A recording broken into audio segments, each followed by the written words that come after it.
Okay, so let's start with a small meditation. So I don't know how many actually completely new. I mean, don't be shy. I mean, Давайте начнем с небольшой медитации. Скажите, no idea what meditation is, what Buddhism is talking about. Кто из вас еще ничего не знает про медитацию, про буддизм, о чем говорится в буддизме? Не стесняйтесь, пожалуйста, поднимите руки. Okay, I'll put my hand up as well. Right. Я вот тоже свою руку подниму. Three. Ага, 3 человека получается, да? Okay, so let's just begin with. I'm not going to do any kind of refuge or because that's really kind of Buddhist practice. But let's just start with a simple meditation where you just focus. Keep your back straight and your feet, because most of you on your chairs, your feet level, so kind of flat on the floor. Итак, это будет очень простая медитация. Мы не будем принимать прибежище или делать какие-то другие буддийские практики. Очень просто вы выпрямляете спину и ставите ноги на пол ровно, чтобы они стояли на полу ровно. Okay, so what we do, we use in Buddhism we use a lot the aspect, the phenomena called mind. Okay, awareness or mind or consciousness. We talk a lot about this. Итак, что мы будем делать? В буддизме мы много говорим о том, что называется ум или осознавание, или сознание. So the mind and body are extremely closely connected in Buddhism. В буддизме говорится о том, что тело и ум очень близко связаны. Okay. So now to quiet down the mind, one of the best ways, one of the best methods is to actually focus on the breath, the breathing, the normal breathing that we have. Если мы хотим успокоить свой ум, то один из лучших способов – это сосредоточиться на дыхании, которое у нас постоянно происходит. Okay, so gently close your eyes. You can either put your hands on your knees, very relaxed, keep your shoulders level, or you can put your hands on your lap, very gently. Итак, мягко закройте глаза, положите руки или на колени, или вы можете мягко положить их на ноги, да, вот так вот их положите себе на ноги и смотрите, чтобы плечи были прямые. Okay, so then what happens is with the mind, with phenomena that we call mind, we actually take it, internally, so you kind of withdraw the mind from external objects, from what you see, what you hear, what you smell.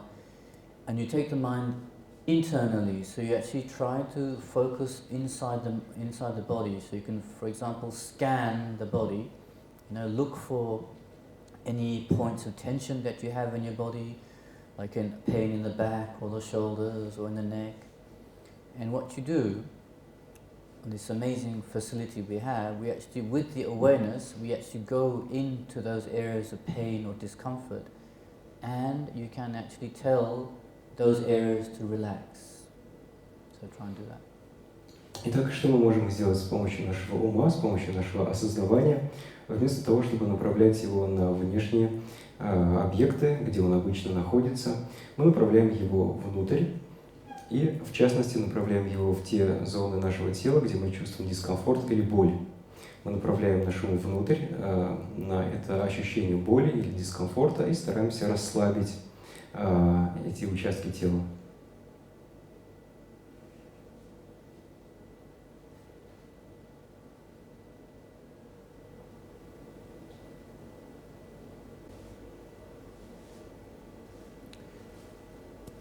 Okay, so now gently take that same awareness, that attention, and bring it to the normal breathing that you're doing. И теперь мы направляем наш ум или наше осознавание или внимание на дыхание, на то обычное дыхание, то есть мы его не изменяем, дышим как обычно и наблюдаем за дыханием.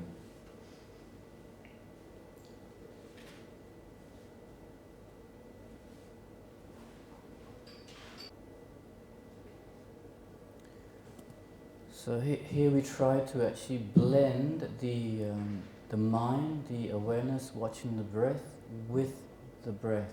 So try to let go of this duality of the mind and then the object. So try and merge or blend the mind with the breath. Постарайтесь объединить ум, который наблюдается дыханием, и само дыхание, чтобы это был не двойственный процесс, чтобы не было разделения на объект и субъект, чтобы ум и дыхание объединились и стали одним.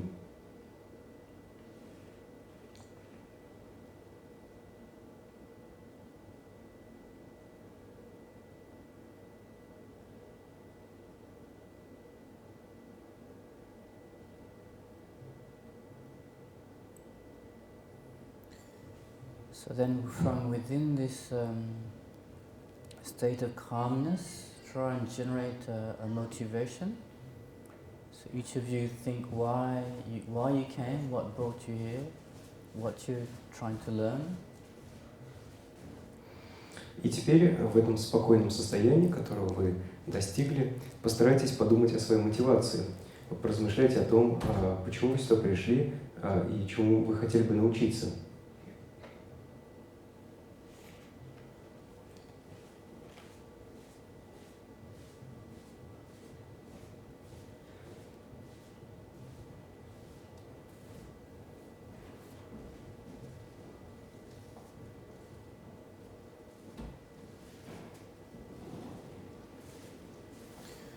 So for those of you who are already considering yourselves to be Buddhist, you take the refuge in the Buddha, the Dharma and the Sangha, and generate that, through listening to this, through discussing and finding out how to heal these negative emotions, that you actually are able to change, to transform your mind, to be of benefit to all living beings in an ultimate way. Если вы уже считаете себя буддистами, то примите прибежище, размышляя о том, что вы пришли сюда для того, чтобы изменить себя, изменить свой ум, послушать учения о преодолении беспокоящих эмоций и, изменив свой ум, наиболее полным образом вы хотите помогать другим.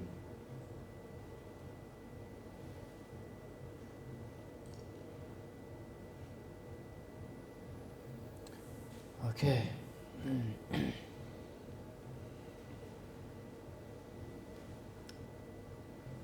So we're all here to heal our negative emotions. So what kind of negative emotion? Or maybe actually it's going to be more like hopefully an interactive thing. Okay. So I don't want to talk for 1.5 hours alone. So what kind of things is negative emotion for you? Can you describe something, some negative emotion? Итак, все мы здесь для того, чтобы исцелиться от негативных эмоций. И чтобы я не говорил все это время один, скажите вы мне, как вы думаете, что такое негативные эмоции, или что для вас негативные эмоции?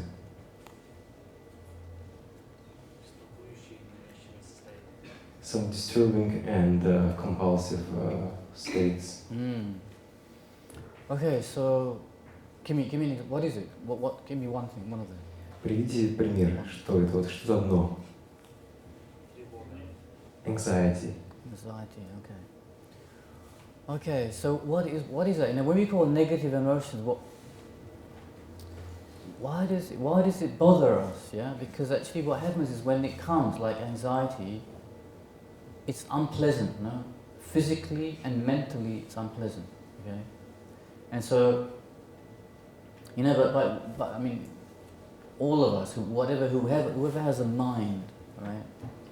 What we call a sentient being, whatever possesses mind, even an animal, right? When they have an unpleasant physical sensation or a mental unpleasant sensation, it really affects us. We feel not good. So actually in Buddhism it's quite simple. When we talk about feeling, sensation, there's only 3 types of feeling, right? There's pleasant, unpleasant, neutral. Right? It's very simple. If you look at unpleasant, it's a whole list of things, anxiety, anger, pride, jealousy. When they come, so we have to check, we have to identify when those minds come up, it doesn't feel good, right?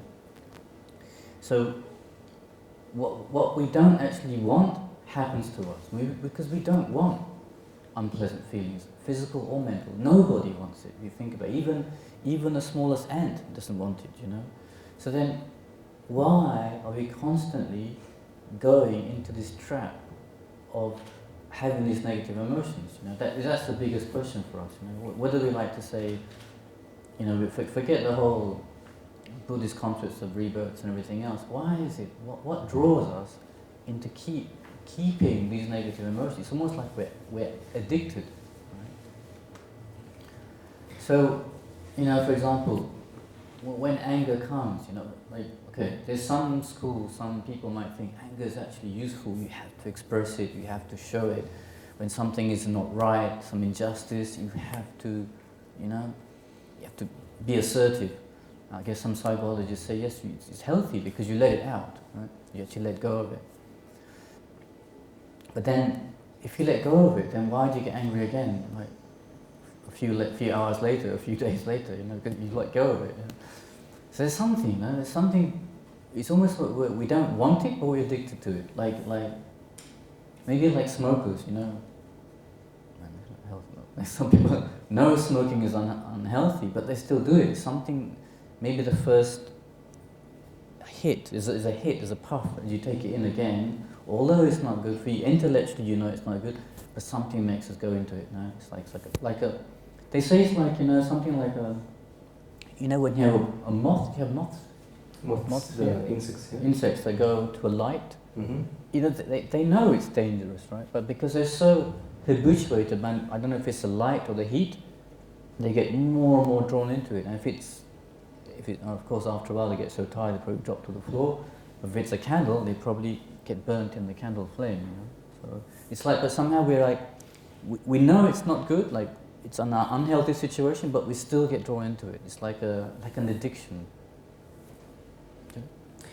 Негативные эмоции, проблема в том, что они нас беспокоят, мы чувствуем себя неприятно, когда они возникают. В буддизме говорится всего о трех типах чувства: приятное, неприятное и нейтральное. И негативные эмоции — это как раз те, такие как, например, беспокойство или гнев, или гордыня, или зависть. Когда они возникают, мы чувствуем себя неприятно на уровне ума. А в целом мы, как живые существа, как и любые живые или чувствующие существа, то есть как те, кто обладает умом, будь то человек или насекомое, любые живые существа, мы стремимся избавиться от неприятных ощущений, будь то физическая боль или вот эти беспокоящие состояния, которые вызывают у нас тревогу, беспокойство или любые неприятные ощущения, относятся вот к этой категории неприятных чувств. С одной стороны, мы хотим от них избавиться, но с другой стороны, нас к ним тянет. У нас есть привычка постоянно снова в них вовлекаться. Мы как бы оказываемся в ловушке. Конечно, есть школы, есть люди, например, в психологии есть школы, которые говорят, что некоторые негативные эмоции совершенно нормальны. Например, гнев. Нормально испытывать гнев, например, если мы столкнулись с несправедливостью. Совершенно нормально его выплеснуть, потому что, выплеснув, мы от него освобождаемся. Но проблема в том, что один раз выплеснув его, мы чувствуем его снова. И мы снова и снова оказываемся в ловушке этих негативных эмоций. Но мы же сами не хотим, на самом деле, чувствовать эти негативные эмоции. Они нам не нравятся, потому что мы себя чувствуем в этот момент дискомфортно. Если мы беспокоимся, и наше тело как беспокоится и чувствует себя некомфортно, и наш ум тоже. Но почему-то все время мы снова и снова вовлекаемся в эти эмоции. И мы напоминаем в некотором смысле мотыльков, которые кружат вокруг лампы, да? Или можно привести пример с курением. Мы знаем, что курить — это плохо, что это вредно для здоровья, но все равно нам хочется, например, вот у нас есть страсть, вот нам хочется сделать одну затяжку, когда мы видим, кто-то курит, нам тоже хочется. И с одной стороны, мы знаем, мы интеллектуально понимаем, что это для нас вредно, а с другой стороны, у нас есть желание снова и снова это делать. И мы как мотыльки, возможно, они видят, что другие они летят на огонь, они в огне сгорают, падают замертво. И, может быть, им это понятно, что на самом деле не нужно в огонь лететь, но они все равно в него летят. Вот мы себя ведем примерно так же. Okay. Sorry, it's a bit much. Okay, so then, for example, let's take the mind of anger, you know. So it's coming about Because we have an object in front of us. It could be a situation, it could be a person, it could be within ourselves, you know, it could be a sickness that we have, some situation, and it's unpleasant, you know, it brings up there's an unpleasant quality to it, you know, either the situation or the person is giving some criticism, and so that is difficult for us, you know, it's difficult for us to accept, okay? So in that sense, if we leave it like that, it's fine. Итак, например, гнев. Он возникает, когда у нас есть какой-то объект. Это может быть объект в окружающем мире, человек, это может быть ситуация, которая нам не нравится. Это может быть что-то внутри нас самих, например, болезнь. То есть любой объект, в котором мы выделяем какой-то неприятный аспект, который нам в чем-то не нравится. И как только мы такой объект не находим, мы чувствуем гнев, желая избавиться от этого объекта. И, может быть, оно было бы и как бы нормально, но... So, if, you know, we start to now focus on that unpleasant quality or characteristics, then there's irritation starts, okay? Когда мы начинаем сосредотачиваться на этой неприятной характеристике или черте объекта, то у нас возникает раздражение. And then it starts to exaggerate that characteristic. И наш ум начинает преувеличивать эту характеристику. Then the irritation becomes to such an extent there is kind of a wish really to do something, you know, to I mean, then the mind is discontent, you know, really disturbed, we say disturbed. И чем сильнее становится это раздражение, тем сильнее мы начинаем преувеличивать эту негативную характеристику, и тем больше наш ум беспокоится. Okay, so we go back to the situation which it was just unpleasant for you. You see, so from our own side, from our own mind, we can make that certain situation unbearable. И с одной стороны у нас есть просто какая-то неприятная ситуация, а с другой стороны наш собственный ум настолько все преувеличивает, что эта ситуация становится абсолютно непереносимой. Okay. So that unbearable, disturbed emotion of anger actually came from our own mental construction, our own mental projection. Но вот это ощущение, что это абсолютно непереносимая вещь или ситуация, очень сильный гнев, сильное раздражение, оно возникает просто со стороны нашего ума. Это умопостроение, основанное на проекции. So you have to check up. I mean, each of you have to check up for yourself if that is really the case. You know, is there any case for you where you've been justified in your anger? И поэтому проверьте, так ли это в вашем случае, так ли это происходит у вас, и оправдан ли этот гнев. Anyone justified in anger? Кто-нибудь может оправдать гнев? Oh, okay.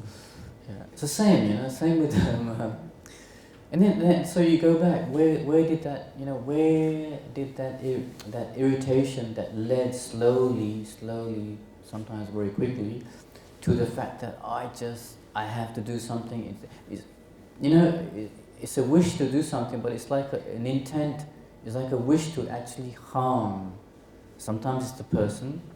Sometimes it could be the environment around you. Sometimes it could be even the object that's disturbing you. You know, you can actually break something because it's not working properly. You know, your computer or whatever. Or even in a rage, you can actually break things which were actually dear for you, which you actually valued, cherished. You know, because anger just takes over the mind so much that it can't see, it can't rationalize anymore.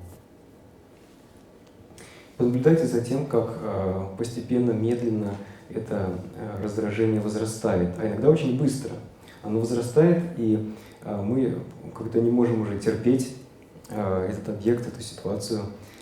Мы хотим что-то сделать, и не просто сделать, но мы хотим причинить вред или этому человеку, или, например, окружающей среде, или иногда даже какой-то объект, который нас выводит из себя, мы хотим его сломать, например, компьютер, или то, что что-то не работает, мы так злимся, что хотим сломать эту вещь. Причем иногда таким образом мы можем разрушить то, что, вообще говоря, в целом нам очень ценно, то, что нам нравится, то, что мы любим, потому что мы просто уже не можем видеть этот предмет или объект.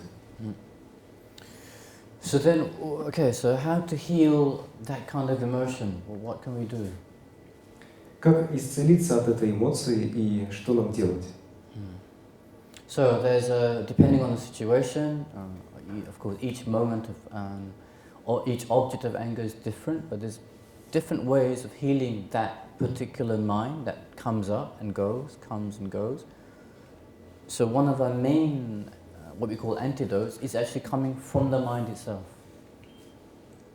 И есть много ситуаций, объектов, когда этот гнев возникает, и есть много способов, как с ним справиться.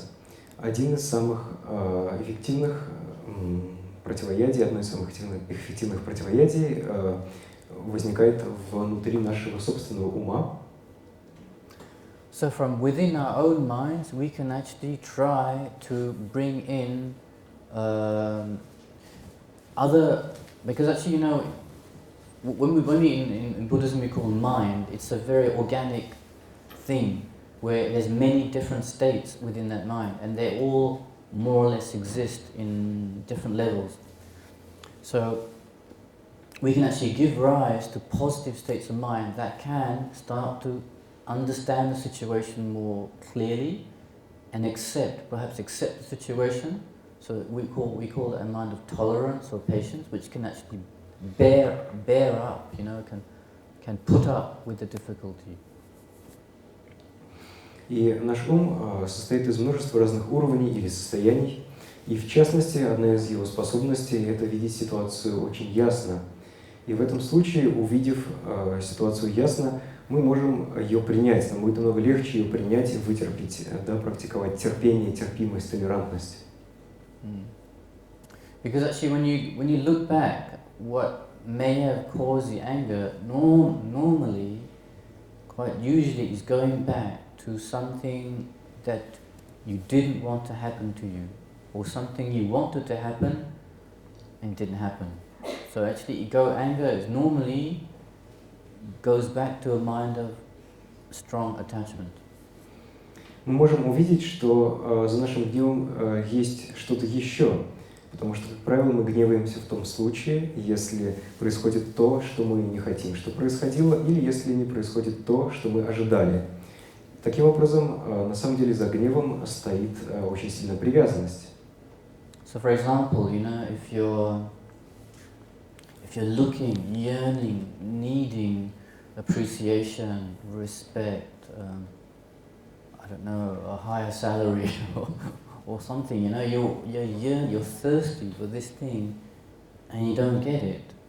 It's irritation, frustration, and it can become unbearable to such a level that you want to react. You know? Например, если вы ожидали получить уважение, ожидали, что вас оценят или что вам повысят зарплату, этого не происходит, то у вас появляется фрустрация, разочарование, которое постепенно может становиться сильнее, и в какой-то момент, возможно, вы на основании этого чувства захотите что-то сделать, среагировать.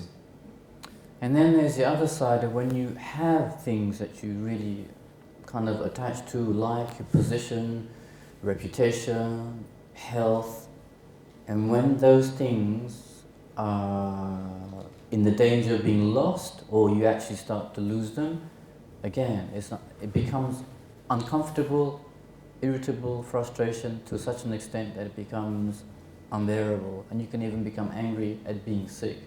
You know, why me? Why did it happen now at this stage in my life? Или наоборот, если у нас что-то есть, что мы ценим, что для нас важно, это может быть общественное положение, репутация, здоровье, и мы начинаем это терять, или мы оказываемся в ситуации, где мы рискуем это потерять, мы можем начать, опять же, раздражаться, и постепенно это раздражение перейдет в сильный гнев. Мы можем разозлиться на свою болезнь, например. Мы можем сказать, почему я, почему именно сейчас, именно в этот период моей жизни. So, you know, what's possible is that the mind can say, well, why not? You know, why does my situation have to be completely stable, you know? We're in the nature of things which are so impermanent. I mean, you know, we're constantly looking for stability in life, relationships, job situations, health, and all these things are produced phenomena. They come from causes and conditions, and different causes and conditions can actually take them away as well. So, if mind says, well, why not? Why can it not happen to me? You know, why can I not lose my body came from my father and mother, from one sperm and egg. And even that sperm and egg, it wasn't mine, you know, it was my father and mother. Then my mind came and then I'm born. Then of course I'm produced and my body is slowly going day by day into the grave, you know. My bones are every atom of my body is changing second by second. And of course, as the elements change, why cannot sickness come? So it's normal, right? Но если мы поразмыслим над этим, то почему бы и нет? Все эти вещи являются составными, или они созданы из чего-то, они состоят из чего-то и были созданы в результате взаимодействия причин и следствий. Мы ожидаем какой-то стабильности, мы хотим, чтобы у нас все было стабильно на работе, в отношениях, чтобы со здоровьем все было хорошо. Но все это, о чем и не шла речь, состоит из определенных частей, состоит из причин и следствий. Это создано каким-то образом, и это постоянно изменяется, и в конечном счете это распадется. Например, наше тело появляется из яйцеклетки, из сперматозоида наших родителей, к которым присоединяется наше сознание, и это даже не является чем-то как бы нашим, мы получаем это от других людей, но мы начинаем считать это собой, и мы бережем себя, свое тело, свое здоровье. Однако, поскольку все это было создано таким образом, состоит из частей, рано или поздно это все закончится, и поэтому мы постоянно приближаемся к смерти, и если мы заболеваем, в этом нет ничего удивительного. Наш ум пытается это сохранить, он хочет стабильности, но нет ничего удивительного в том, что это не может быть стабильным. So we have to look back on attachment, you know, especially that attachment for it's kind of craving for things we like. So we're craving for pleasant sensations, mental and physical. You know, so it can be stability in our health, in our jobs, in our relationship, in our circumstances, in our family situation. You know, we want it to be constantly like this because it's comfortable. And then it's like wanting to possess it, you know, we possess the object or the situation, or you know. So it's like, so attachment is often described as a mind like glue that sticks to its object, you know. So it's difficult to separate from it. You know, it's like it's a very I don't know what's sticky here. So something that wants to go to the object, sees the pleasant quality of the object, whatever it is, a situation, a person, and it wants to actually because the pleasant feeling is seen to be coming from the object side, the outside. You want to own it. Like you want to be with it constantly because you think happiness comes from that object, right? And so when it's threatened, when it's threatened to lose it, it's really scary. You know? И мы стремимся к тому, чтобы у нас была стабильность в различных ситуациях и обстоятельствах, которые нам нравятся. Это может быть ситуация в отношениях, на работе, в семье или где-то еще, да, со здоровьем. Почему? Потому что за этим стоит привязанность и жажда. Дело в том, что мы жаждем приятных переживаний, приятных или для тела, или для ума. Мы хотим стабильно оказываться в таких приятных ситуациях. Если нам что-то нравится, то мы хотим этим завладеть. Мы хотим, чтобы это было с нами всегда.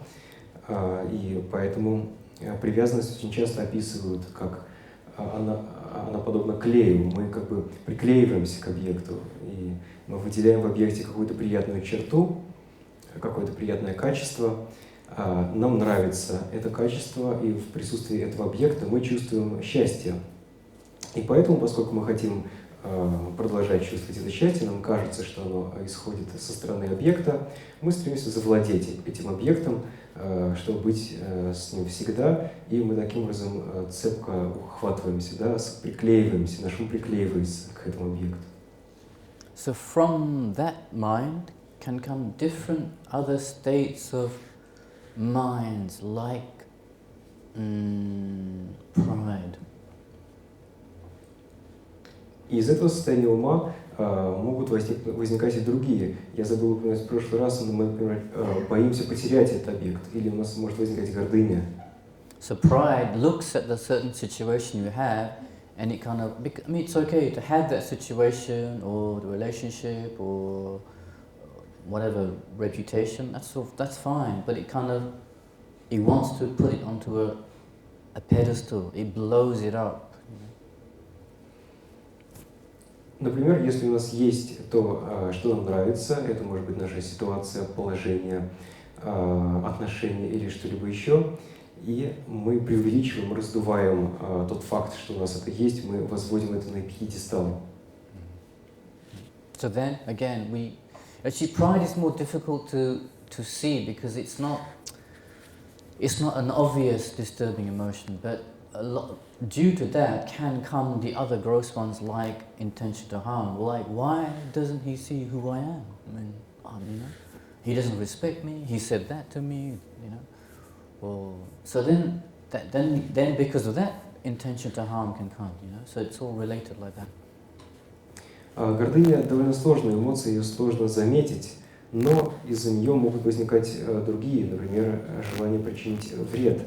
Если нас не замечают, если нам кажется, что нас не признали, не заметили, то мы возмущаемся, почему к нам так относятся, и мы хотим причинить вред этим людям. And it's a little bit sneaky pride, because you could even be, because normally we think of pride as you think yourself higher than somebody, and maybe they are, maybe they're from a different class, you know, different job situation, or you know, so you think, well, of course I'm higher than them. But you see, it's so sneaky that pride can come up even when you actually got the same background, education, same salary, but sometimes a little bit like, well, that's true, but I am a little bit better, you know.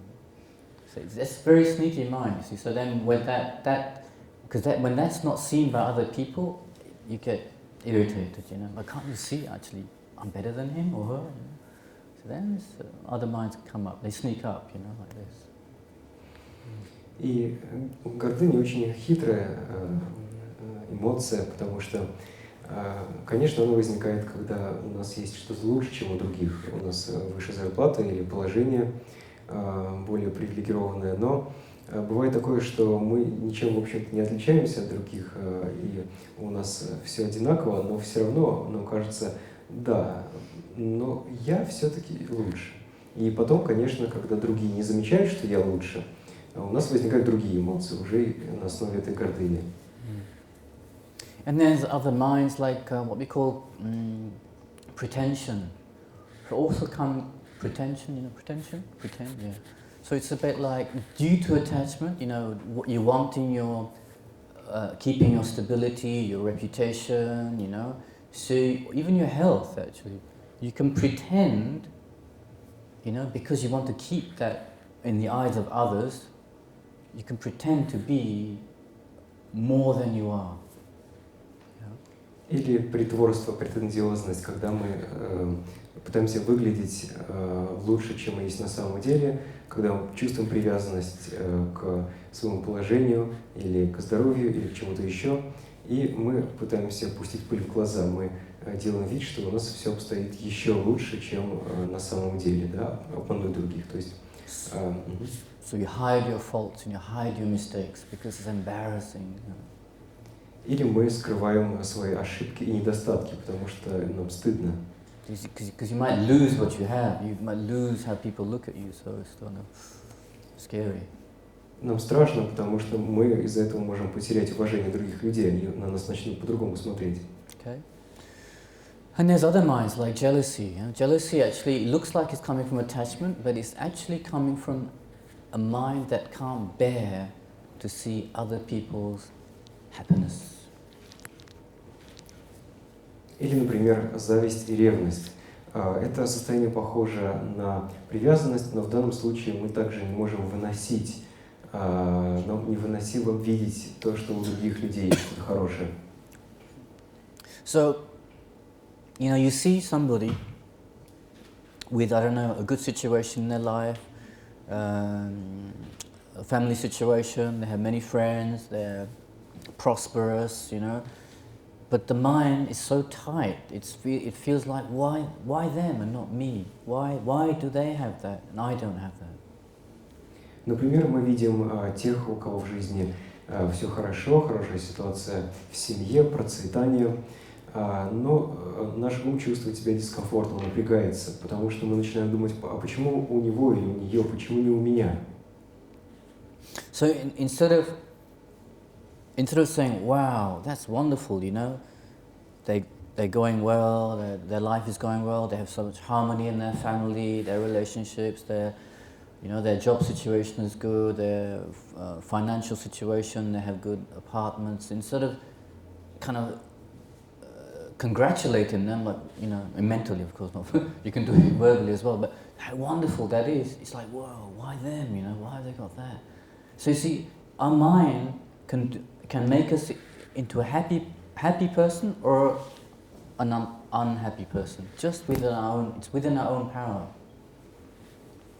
Например, мы видим тех, у кого все в жизни хорошо, хорошие отношения, или в семье все хорошо, на работе хорошее материальное положение, и есть квартира хорошая, мы их поздравляем, можем даже вслух им сказать, что вот я тебя поздравляю, но в тот же момент в ум вкрадывается мысль, но почему же все-таки не у меня? И таким образом вот наш собственный ум, он создает вот этот дискомфорт, он портит всю эту ситуацию. Yeah.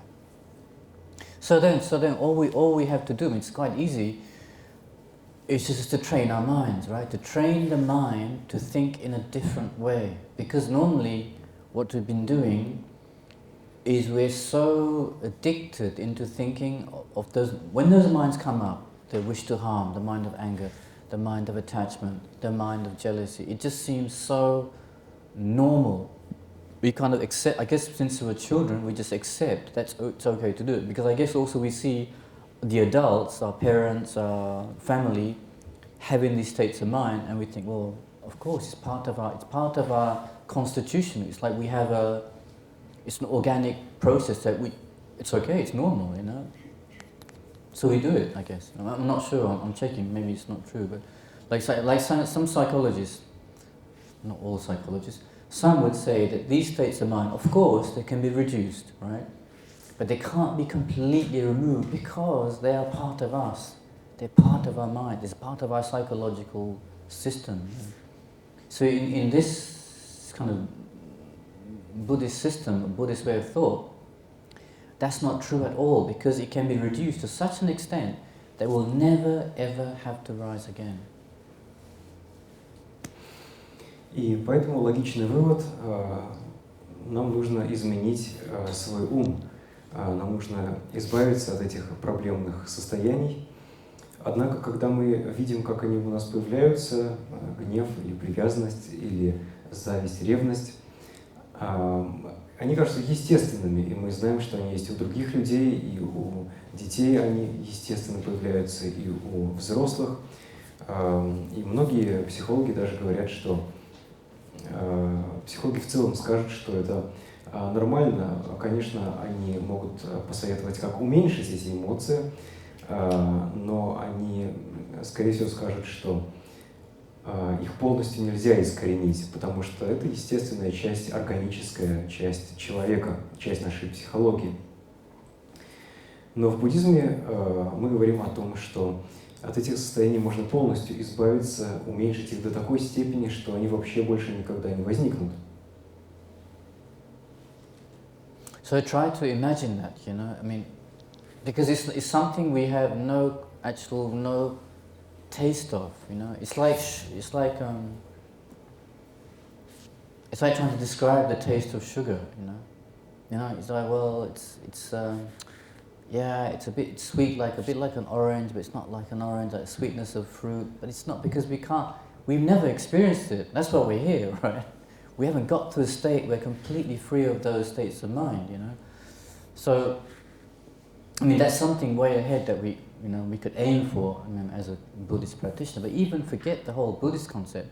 Imagine how wonderful it would be if those states of mind just don't, in even this life, just don't come up anymore. You know, you don't have anger, you don't have irritation, you don't have jealousy, pride, conceit. I mean, that would. It doesn't mean you become a zombie, completely like no feelings at all. It just you replace them with good feelings. You know, you have loving kindness to people, you have patience, you have equanimity. You know, those are really wonderful states of mind that actually bring what's called pleasant feelings. Попробуйте представить это состояние, где нет негативных эмоций. Его, может быть, трудно представить, потому что у нас нету еще этого опыта. Это все равно, что попробовать описать человеку, который не пробовал сахар, какой он на вкус. Мы можем сказать, ну да, вот как, например, апельсин сладкий или какой-то другой сладкий фрукт. Вот сахар, он сладкий. Но это сложно описать. Мы можем только попробовать представить, каково оно было бы, если бы, например, у нас никогда больше не появилось высокомерие или гордыня или зависть. И сейчас, пока мы не достигли этого состояния, поэтому мы и пришли сюда, будучи буддистами, или в любом случае не обязательно говорить с буддистской точки зрения, достаточно просто попробовать представить, что если в этой жизни у нас больше никогда не появятся эти негативные эмоции, на что это было бы похоже. So,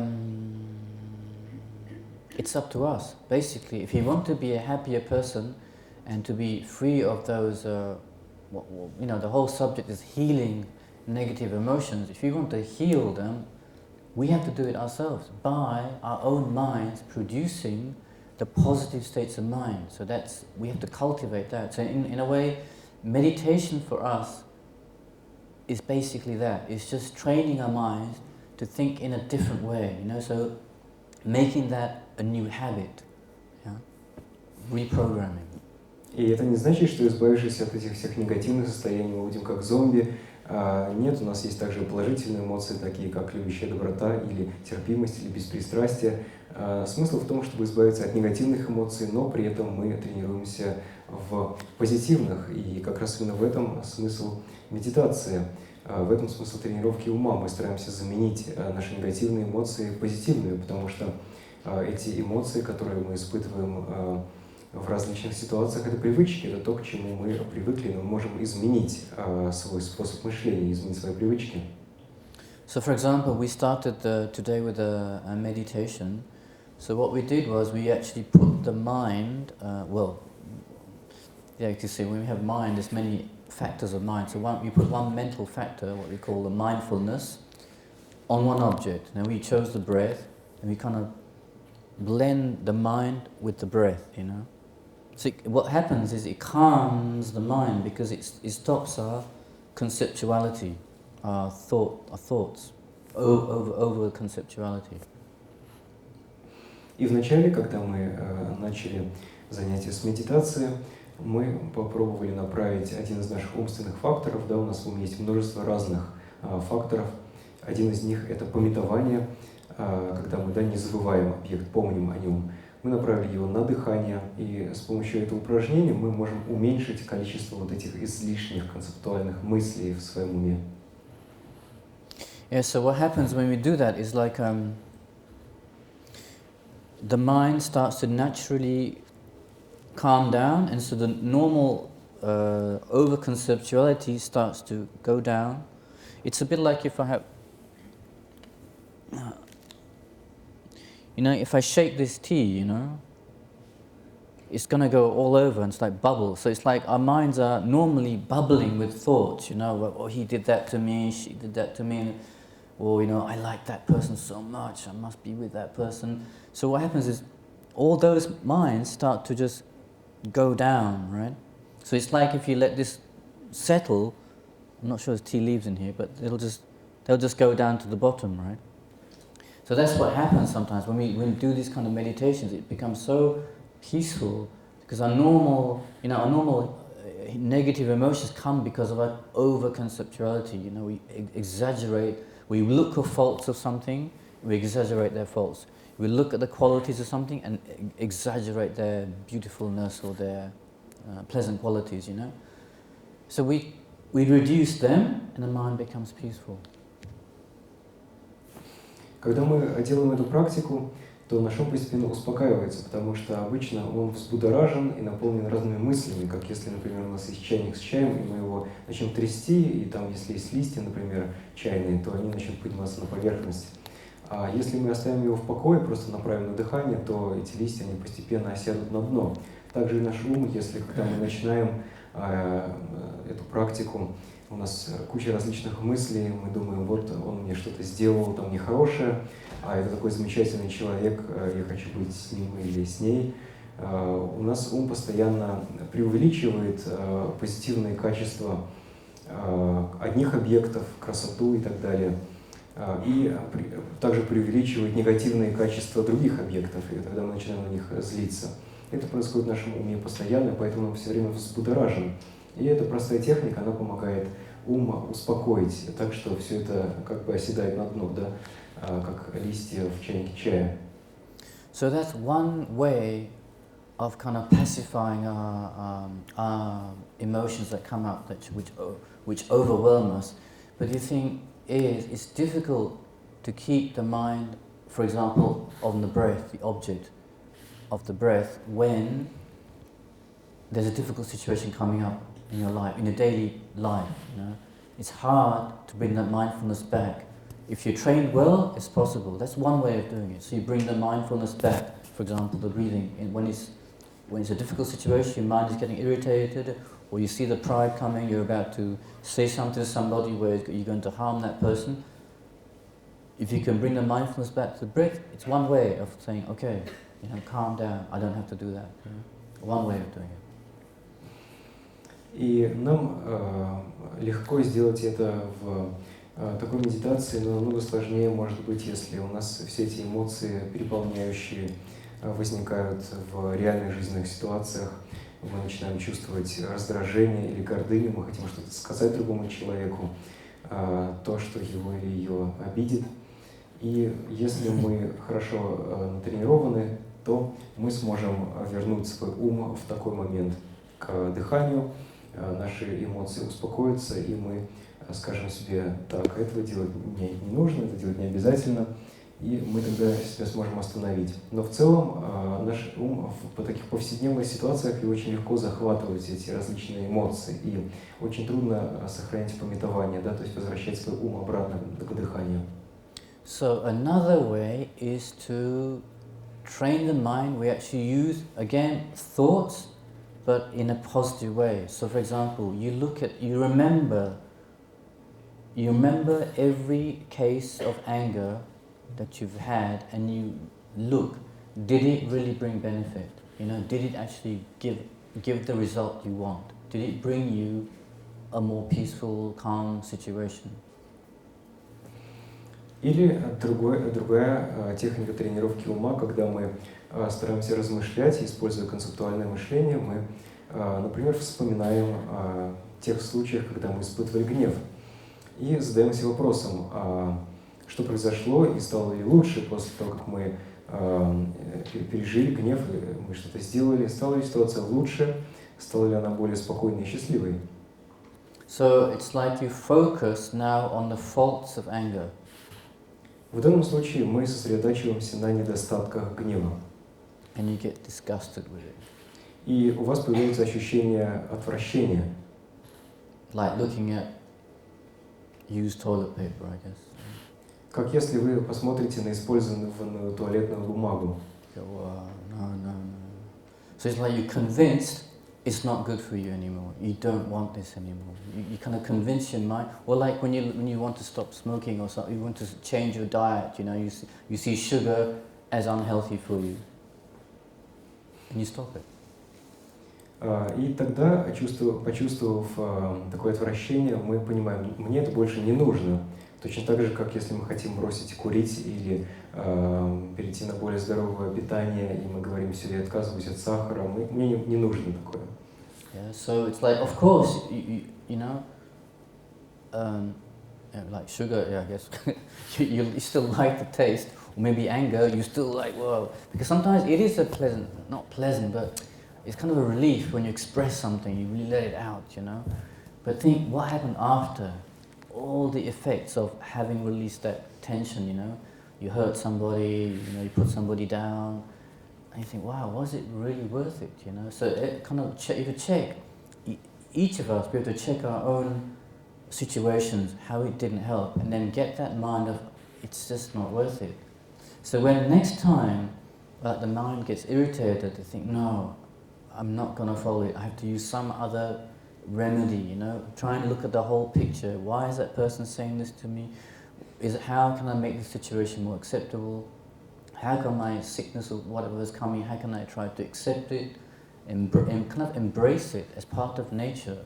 It doesn't mean you just accept and die. It means, okay, you have the sickness, now you go and see a doctor, get the medicine, and then you try and treat yourself, okay? Конечно, вначале сладкое кажется нам по-прежнему приятным, вкусным, и даже гнев может нам казаться приятным, если даже не сам гнев, то во всяком случае тот факт, что мы почувствовали облегчение после этого гнева. Но если мы будем размышлять о недостатках гнева, будем смотреть объективно на ситуацию, вот мы кого-то унизили, кого-то оскорбили, действительно ли стало лучше, мы поймем, что все те негативные последствия, которые гнев приводит, они того не стоят, и мы захотим от него отказаться. И это не значит, что нам нужно, например, если мы заболели, то мы ничего не делаем. Нет, смысл в том, что мы можем посмотреть, если у нас конфликт, что можем сделать в этом конфликте, как его можно решить, как можно исправить ситуацию, не гневаясь. Или если мы заболели, не обязательно умирать от болезни, можно пойти к врачу. Но смысл в том, чтобы не гневаться. So, it's similar with sensory enjoyments, attachment to the objects around you, the people around you, the situations around you, seeing their impermanence. They will change, you know. You will never be able to grasp them continuously in the same way. So why put so much effort into these objects? Of course, it doesn't mean you stop enjoying the objects. Of course you can have it, but it's the mind that when it enjoys something, it gets glued to it. But knowing that you're going to have to separate from it calms the mind. Right? Или, например, приятные объекты, люди, ситуации. Если мы, воспринимая их, осознаем их непостоянство, что они будут меняться, и что мы не сможем зацепиться, ухватиться за них, и чтобы все было вот именно так, как сейчас, то в этом случае мы по-прежнему можем наслаждаться этими объектами. Речь не о том, что нам обязательно от них полностью отказываться, но просто у нас будет другое к ним отношение, мы не будем намертво в них вцепляться, потому что будем понимать, что мы просто не можем это сделать. And then there's jealousy, you know, which can't bear seeing the other's qualities or them enjoying their resources, and well, why not? You know, maybe they work hard for what they have. Maybe they have good qualities, and the people like them. They're attracted to them, so they deserve it. No, I mean, forget about karma and past lives. Just this life, maybe they work for their social situation, their salary, whatever. They're very amiable people, and so you know they have good resources, they have good situation around them. Why not? Fantastic. To rejoice, the mind rejoices in this.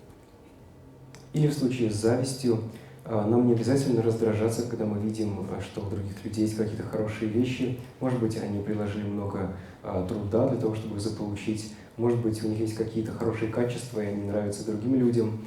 То есть то положение, та работа, которая у них есть, возможно, даже если мы не берем прошлой жизни, хорошую карму в прошлой жизни, в Вполне возможно, это результат определенных обстоятельств, усилий и качеств, приложенных с их стороны. И в этом случае нам не нужно им завидовать, мы можем и сорадоваться. So then we have to go back, a little bit and check why are they actually coming, Where does the anger, the strong attachment, the pride, the jealousy, where is it all actually rooted in? So if you check back, go back really deeply into the sense of sometimes it feels like it's in the chest, because it's like, there's a me here. Sometimes, like when you get criticized, well, who are you to say that to me? There's a me somewhere here. Sometimes it's like, well, I think, so it feels like an I somewhere here behind in the brain. Right? So this, when we check carefully, this is actually where the other strong emotions are coming from. The strong anger, the strong attachment. I have to have that, otherwise I won't be happy. I can't bear that. I really can't bear that. I'm going to say something to that person, I'm going to do something really. I'm going to get that person back, It's like a me that can't tolerate anymore, And there's a jealousy of me. I can't bear to see that person in that situation. So there's a sense of a very strong grasping at like an I that seems to be somewhere here, inside the body, inside the mind. So try and get a feeling of that. If you look carefully, there's that taste, of a me that's being hurt. A me that wants something. You have to kind of go back. Sometimes when you watch children, it comes out very strongly because that's how they react. I want that now. Actually, we're just similar. We're just bigger physically. I want that situation now. I want it now. If I don't get it, I'm going to do something. И после этого нам важно попробовать проследить, откуда возникают все эти сильные эмоции гнева, гордыни, зависти и привязанности. У нас есть чувство нашего «я», которое мы можем где-то наблюдать у себя в груди или в голове. Например, если нам кто-то что-то говорит неприятное, мы говорим: как ты можешь говорить это мне? И мы как будто это «я», но где-то в груди находится. Или если мы думаем, мы говорим «я думаю», то тогда нам кажется, что это где-то в мозгу, где-то в голове у нас. Вот это чувство «я», оно стоит за всеми этими негативными эмоциями. И попробуйте понаблюдать за ним, попробуйте его найти. Нам кажется, что это «я» находится где-то в нашем теле или где-то в нашем уме. И когда что-то происходит, например, нам кажется, что это «я» должен этим всегда обладать в случае с привязанностью, или «я больше не могу это переносить» в случае с гневом, или «я не могу смотреть, что вот у него или у нее есть вот это» в случае с завистью. У нас есть вот это чувство нашего «я». So, that's, due to that one mind, one of our mental factors we call not knowing, not knowing how, because actually, we do exist, the self we call the me exists, it just doesn't exist the way we think it exists. Один из наших умственных факторов – это незнание, неосознавание. Мы не знаем, как существует это «я». Наше «я» существует, мы существуем, но мы не понимаем, каким образом, потому что оно существует не так, как нам кажется. Due to that one misconception, all the other negative emotions come. И из этого одного неправильного понимания возникают все остальные негативные эмоции. So, if you really want to heal your emotions, that should be the number one enemy. Это наш самый главный враг, если мы хотим исцелиться от негативных эмоций. Yeah. So then we have to find out how this misconception is working and trying to deconstruct that. Поэтому мы пытаемся обнаружить, как работает это неправильное понимание, и пытаемся разобрать его, деконструировать, разобрать на части. It's easy, no? Не трудно, да? Okay, that's all. Вот и все, что нужно. Go out and do what you have to do. Вот и все, что нужно сделать. No, I'm joking. So maybe, okay, what's time now? Сколько у нас времени? 8:15? Let's have some, any questions, doubts, disagreements? Есть ли у вас вопросы, сомнения, несогласия, возражения? Which one? How to do which one? The most important. Deconstruction. Okay, so then you see, the thing is, ooh, someone's playing music. You know, there's an idea of a me somewhere here. So this idea of me, okay, is one thing. When you say me, you're not thinking of many me's. It's one me, right? So then, if that is one me, and it exists, you know, if it exists, you must be able to locate it, to find it, right? So then the job is, you say, okay, so if it's here, it's either in the body, in the mind, or it's outside the body and mind.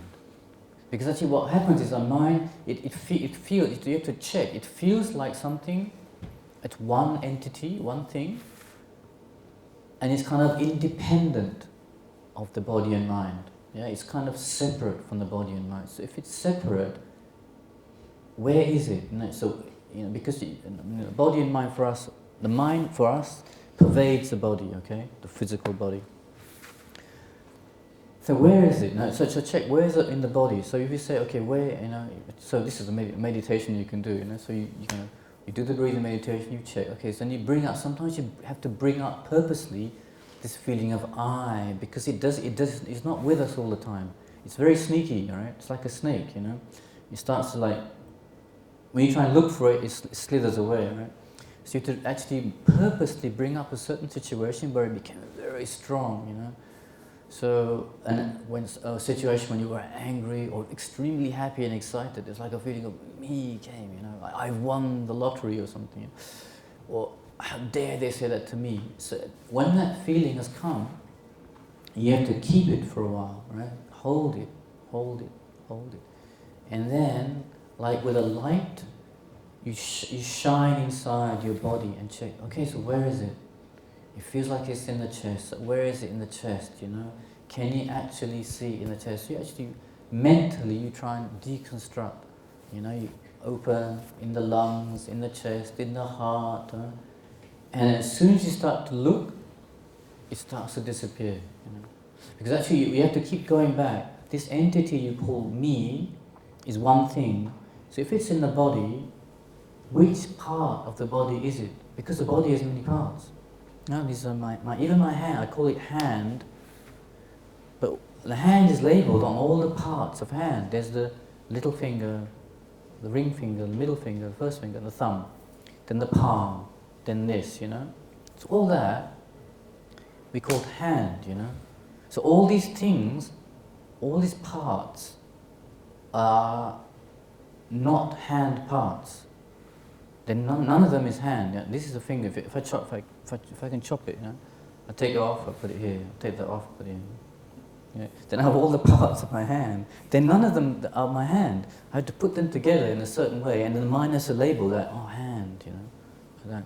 It's the same. So if this one thing is somewhere here, where is it in the body? Because you have to locate it in one thing, you know. Because the body has many parts. That means you, the me, is many parts, you know. The many parts of the body is you. So that's impossible, because you come back to the first assertion that you, me, was one thing, right? Then it's not in the body. Then, okay, then it must be, maybe it's in the mind, you know. You should look at the mind. So again, the mind has different parts, you know. Well, of course, we have one continuity of the mind, but within that continuity of mind, there's a virtuous states of mind, there's a negative states of mind, there's neutral states of mind. So where is that in the mind? You know? Because again, you were one you. You weren't, you know, because if you were anger, you would always be angry. Because you exist, right? So, or if you were attachment, you know, then you are attachment all the time. You couldn't be anything else, right? So mentally you have to do this meditation. Oh, sorry. Итак, вопрос, что же делать, да, чтобы разобрать и избавиться от этого неведения, непонимания того, как мы существуем? Ответ в том, что если мы существуем так, как нам кажется, а нам кажется, что мы — это что-то одно, это одна вещь. Мы обычно не говорим о том, что есть много разных «я». Мы говорим о том, что «я» — это что-то одно. То мы должны быть способными обнаружить это «я». Если это существующая вещь, настоящее реальное «я», мы должны его где-то найти. Где мы его ищем? Или в теле, или в уме, или где-то вовне тела и ума. И мы начинаем его искать. Нам может показаться, что оно где-то находится у нас в груди. Мы начинаем разбирать все, что у нас там есть, смотрим, у нас там легкие, сердце, но где же находится это «я»? Мы видим, что его нет. Мы как бы каждый раз, когда появляется это чувство «я», мы как фонариком туда светим и смотрим. И при свете фонарика мы видим, что там ничего такого нет. И нам важно делать это снова и снова, потому что это чувство, оно появляется в разных ситуациях. Часто в медитации нам рекомендуют специально попробовать вызвать это чувство, потому что оно ускальзывает от нас, как змея, например, да, оно очень хитрое, такое скользкое.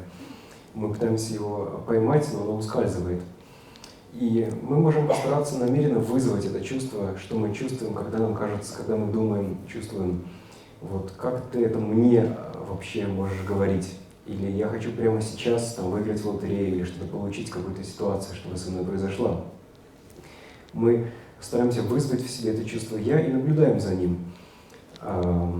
И наблюдаем и видим, что как бы, где мы пытаемся установить, где оно находится, потому что если это реально «я», оно должно где-то находиться. И мы ищем его в теле, проверяем, например, различные части тела, потому что если это какая-то одна вещь, да, мы условились, что это одна вещь, что у нас немного разных «я», и не каждая часть нашего тела является мной, а у нас только одно «я», оно должно где-то находиться.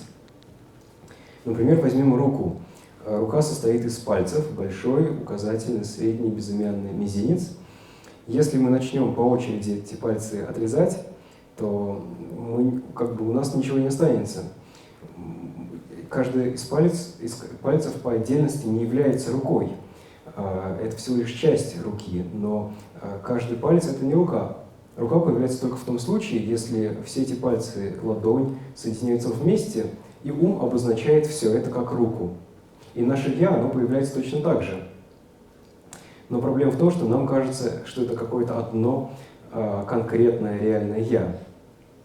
И поэтому мы ищем это «я», мы ищем его в теле, и точно так же можем найти его в уме, попробовать найти его в уме. Ум тоже не является чем-то одним, есть различные состояния ума, которые мы подразделяем на благие, на негативные состояния и нейтральные состояния. Например, мы можем посмотреть на привязанность или на гнев, как на одно из состояний. И если бы наша привязанность была бы мною, это был бы наше «я», то тогда мы всегда бы ее чувствовали. То есть это было бы, мы постоянно бы ее чувствовали, потому что это есть наше реальное «я». Но это тоже не так, поэтому мы не можем найти наше «я», в том числе и в нашем уме. Okay.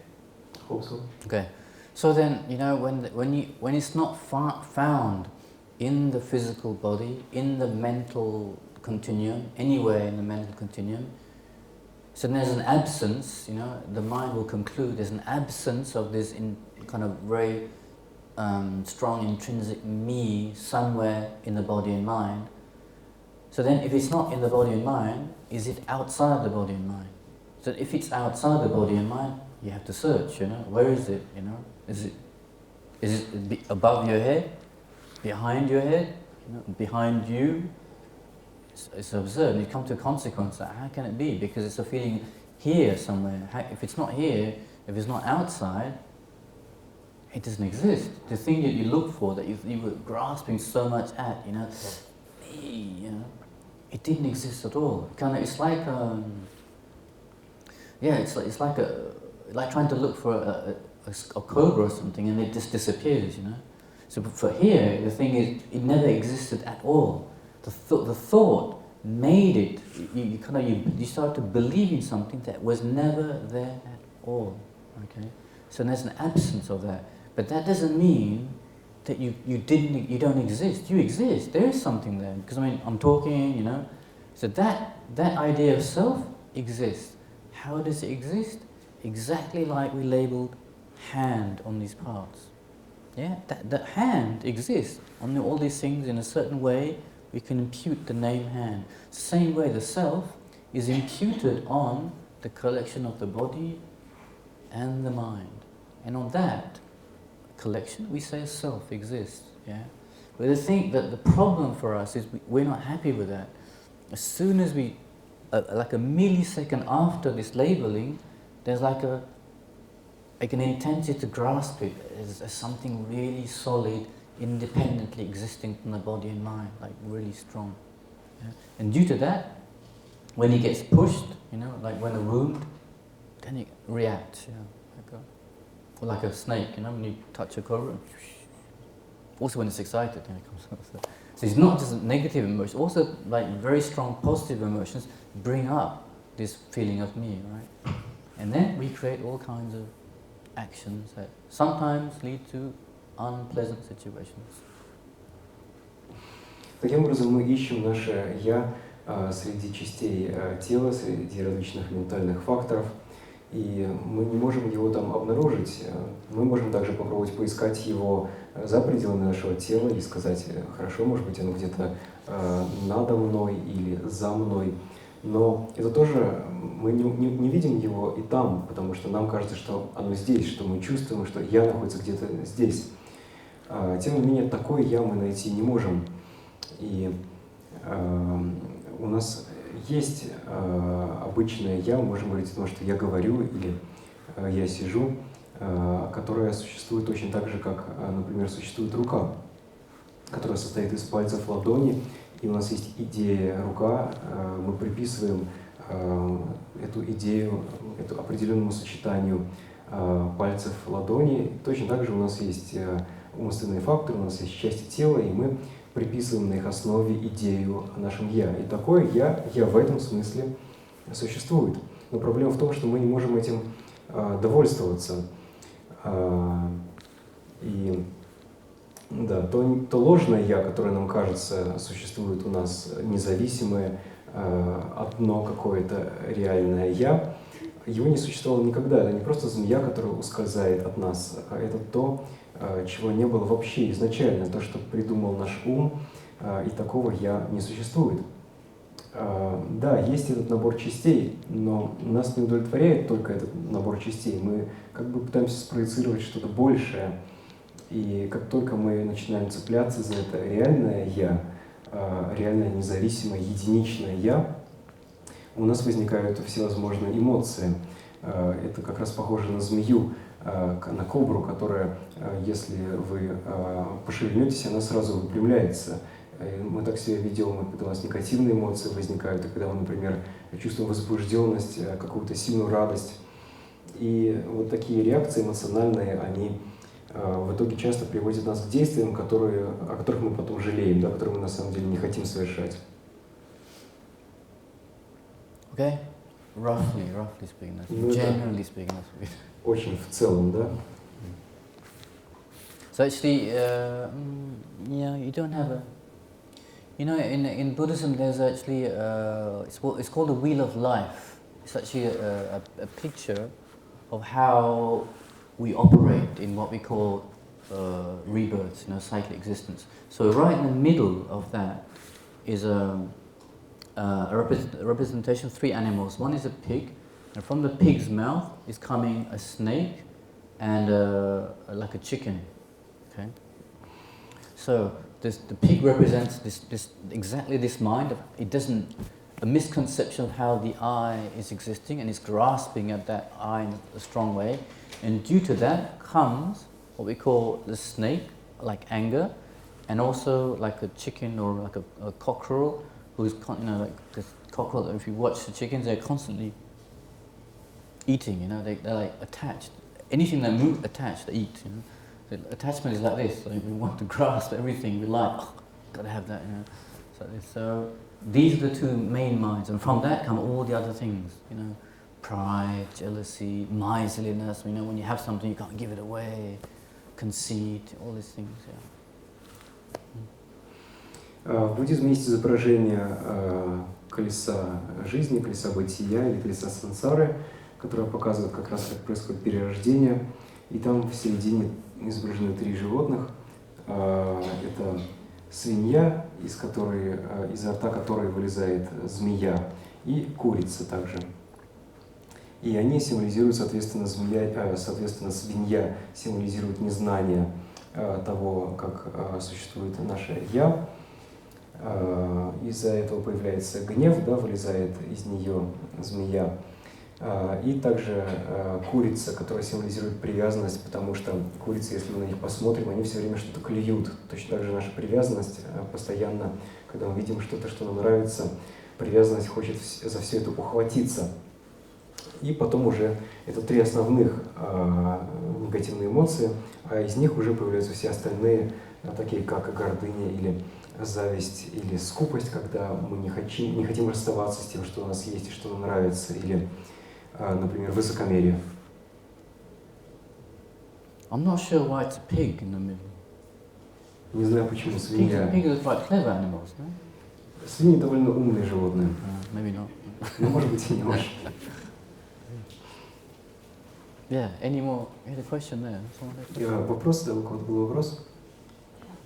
Есть вопрос. В начале выступления было сказано, что есть много способов, что делать с негативными эмоциями, и самый эффективный из них, и я так не понял, что это. At the beginning you mentioned that there are many ways to deal with negative emotions, and the most efficient of it, and then I actually didn't get what was that. Oh, one of the ways is, for example, calming the mind by using one object, for example, the breath, you know. But the best way to deal with the negative emotion is to use the opposite of those emotions. Итак, один из способов избавиться от этих эмоций — наблюдать за дыханием. Но лучший способ от них избавиться — это использовать противоположность той эмоции, которая возникает. So it means think like when, for example, you know, anger is a wish to harm, okay? So you try to put the opposite of anger, which is actually loving kindness, you know, accepting. For example, when somebody is criticizing you or giving you a difficult time, try to see the bigger picture, you know. Is it because they're particularly angry at you, or there's something happening in their life that's not going well, so they target you as the object of anger. So it may not be you could be a condition, but the anger is not really, it's coming from their side. So you kind of have compassion for them. Because of their anger, they say things, do things to you, which is difficult. So in a way you can separate, you don't take it personally. You think, oh, there's something happening with them, no? And due to that they're controlled by anger. So you can generate how wonderful it would be if they were free from that mind, if they had happiness, calmness, all this, you know. Например, если у нас возникает гнев, мы можем заменить его любящей добротой, заботой о другом человеке, потому что гнев означает, что мы хотим причинить вред, а забота означает, что мы хотим сделать что-то хорошее для этого человека. Мы можем поразмышлять о том, что, возможно, например, если нас критикуют, и мы из-за этого разозлились, может быть, у человека на самом деле что-то происходит в жизни нехорошее, и на самом деле мы, в общем-то, и не являемся объектом его гнева, мы просто являемся обстоятельством, и этот человек просто выплескивает на нас свой гнев. А на самом деле его беспокоит что-то совершенно другое.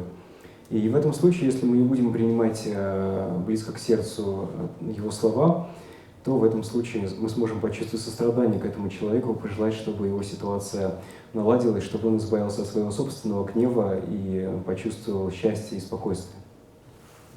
And a lot of the time, most of these emotions come about because we can't restrain. We can't, for example, it's kind of due to we call it not being embarrassed and not being ashamed. So, for example, when you get angry, you know, you can actually refrain from saying, well, is it such a, you know, first you can see the faults of being angry because it's actually can be destructive, say in a big situation, like in a restaurant situation, if you really get, you know, raise your voice, shout at people, you hurt people, and actually it's also embarrassing for yourself. You know, I mean, it's not a good way to act, right?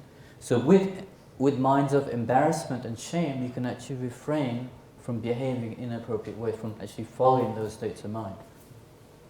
И также мы можем просто использовать намерение воздерживаться от тех или иных действий, просто исходя из своего собственного стыда и совести, потому что если мы, например, разгневаемся на кого-то, накричим, особенно публично, да, кого-то унизим, скажем плохие слова, мы не только расстроим этого человека и заденем его, но в этом случае мы сами ударим в грязь лицом, и просто понимая, что это может произойти, и руководствуясь в этом случае стеснительностью и чувством стыда, мы можем воздержаться от этого действия. I don't know here in Russia what's taboo, or you shouldn't do, or you can do, or not do. But for example, like you see countries in Italy, it's actually quite normal to shout, when something in the road, or that you should express your anger. Yeah. In England, no, you don't. You can't be afraid from it. It doesn't mean you don't have anger. You probably have anger, but you say, well, no, it's not good to show it. So in that way, you can kind of not maybe calm down, but you don't actually do something very strong. Like maybe the Italians. Maybe here they do. I don't know. Я не знаю, как в России, есть разные страны. В Италии, например, можно накричать на кого-то на улице, и это обычное дело, люди выплескивают свои эмоции, в то время как в Англии, например, это абсолютно неуместно, и люди не то, что они не гневаются, нет, они, конечно, гневаются, но они просто этот гнев не выражают, потому что так принято. И поэтому этот способ, он, может быть, нам не поможет успокоиться, но во всяком случае он поможет нам не совершать каких-то слишком сильных, слишком грубых действий. Но опять же, я не знаю, как у вас, может быть, у вас как в Италии. So you see, all this comes from thinking. These thinking states of mind brings you, stops you. I mean, it can actually stop the negative emotion if it's already arisen, or it can stop the negative emotion rising because you've already put like an opposing mind by thoughts. For example, loving kindness, love in Buddhist concept isn't coming from attachment, it's coming from a genuine wish the other being, animal or human, is happy. Has pleasant mental and physical feeling. When we call happiness, what we're referring to is mental and physical feelings. So if we wish them genuine happiness, it's hard to harm them. It's hard to be jealous. How can jealousy come when you really wish everybody, not just like my family, my partner, or everybody, whoever they are, I wish to have mental and physical happiness, which brings them like genuine happiness, So if the other person is happy with their financial situation, their partner's relationship, there's no room for jealousy because what you wished is happening. So it's fantastic, And if you really wish that person to be happy, you can't have love, a wish for somebody to be happy, and at the same time anger, a wish for that person to harm that person. It's just two opposing minds, right? Таким образом, мы можем попробовать предотвратить возникновение этих негативных эмоций, а можем попробовать уменьшить, устранить их, когда они уже появились. И мы используем противоположную эмоцию. Например, у нас не может в один момент возникать эмоция любящей доброты и гнева или зависти к человеку, потому что с буддийской точки зрения любящая доброта или любовь заключается в том, что мы желаем другим счастья. То есть мы желаем, чтобы они испытывали приятные ощущения на уровне тела и на уровне ума. И поэтому, если у них что-то есть, если у них хорошо все идет в семье, в отношениях, то в этом случае мы рады за них. Нам нет смысла им завидовать, потому что мы желаем им счастья, и вот они его уже нашли. И мы желаем это не только своей семье, своему партнеру, но желаем всем живым существам. Поэтому у нас не возникнет зависть или ревность в этом случае. Или, например, гнев. Да? Гнев – это желание причинить вред другому человеку. Если мы желаем ему счастья, то, опять же, это два противоположные состояния, которые не могут в уме возникнуть одновременно. So, our real job, if we want to heal those emotions, is to try to train our minds into thinking of those positive states of mind again and again and again. But the difficulty is we don't do it for long. It's like it hasn't become a priority in our life, you know. We have everything, we have our family, our job, blah, blah, blah. So we don't practice that as a daily practice. So that doesn't mean we have to sit in this position of, oh, how wonderful if everybody was happy. You can do that when you're walking in the metro, whatever. You keep it. You're mindful of that wish. Yes, you fill your mind with those wishes. How wonderful if these be in the metro, even, you know, whoever you meet, you know, even the animals. May they have happiness and the cause of happiness. May they be free of suffering, cause of suffering. You kind of concentrate on this. So this is why sometimes retreat is important, because it gives us a little bit of space. We actually leave our normal daily life situations and we put ourselves in a special environment where we can focus our minds more on these thoughts. It's almost like, you know, it's not brainwashing, it's mind washing. We mind wash a new pattern comes, and then hopefully we can bring that out. It's a bit like, I don't know, maybe doing gym, like physical gym, you know. So when you actually train, your muscles get stronger and stronger. So when you come out, hopefully you don't have to fight. But if you need strength, you have the strength because it's already there. Right? So when we do retreat, it's strengthening our mind. When we come back out, we have a better way of controlling our emotions. You know? That's why retreat is actually important. Yeah, that's why, because we're trying to train our minds in a new way of thinking. It's like going on a psychological retreat, you know. You start doing, I don't know, going to see a psychologist for a week, you know, and you train the mind to think in a new way. So you kind of let go of your old habits of thoughts. Yes, that's right. Если бы на вашем месте сидел учитель и говорил сейчас, товарищи, надо зарабатывать деньги, можно забирать у другого. Разве я не могла бы испытать правильный гнев, подойти и сказать, вы неправильно их учите, вы их ведете не к Богу, а вы их ведете наоборот, от Бога. Maybe first I translate, then I translate the question. Sure. Итак, я сначала переведу то, что было до этого, потом переведу вопрос. Итак, наша задача состоит в том, чтобы тренировать свой ум и развивать вот эти положительные эмоции.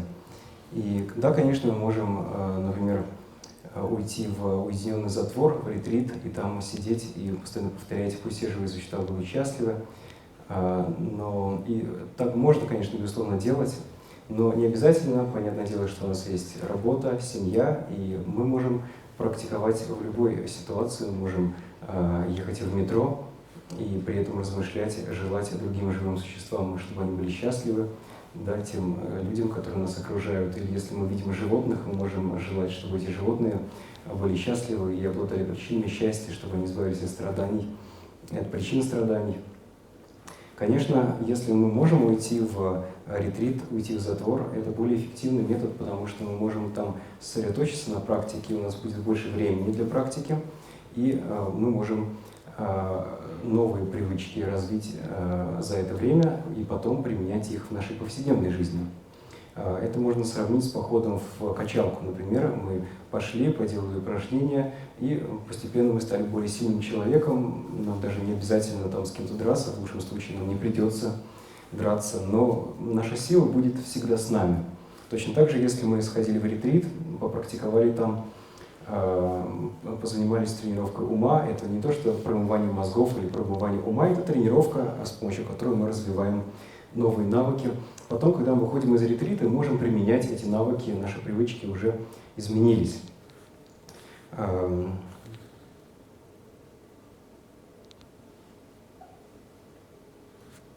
question? Не уверен, что я все перевел, but the question was that, for instance, why can't I experience the anger? For instance, imagine you are teaching that, or somebody else is sitting at your place and teaching that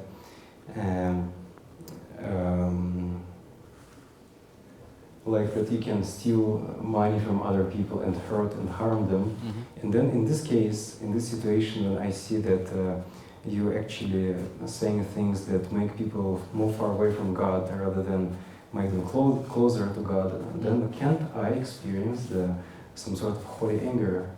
Ah, like a justified anger. Yes, justified or, yeah, exactly. Yeah. Okay, so I was going to explain this actually. So when something is not going well or something, you don't agree with what's happening. So there's a cause for injustice, okay? But it doesn't mean we have to have anger to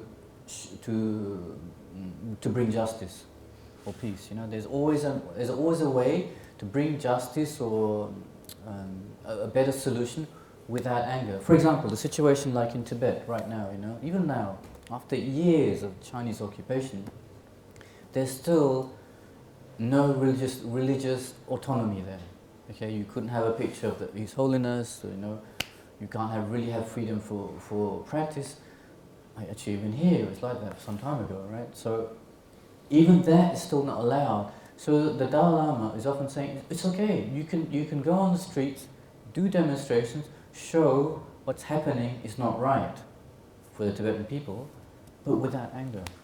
Right? So there's a way of trying to show that something is not right, but it doesn't. So these injustices can make you move, make you do something, but it doesn't have to be with a wish to harm. Right?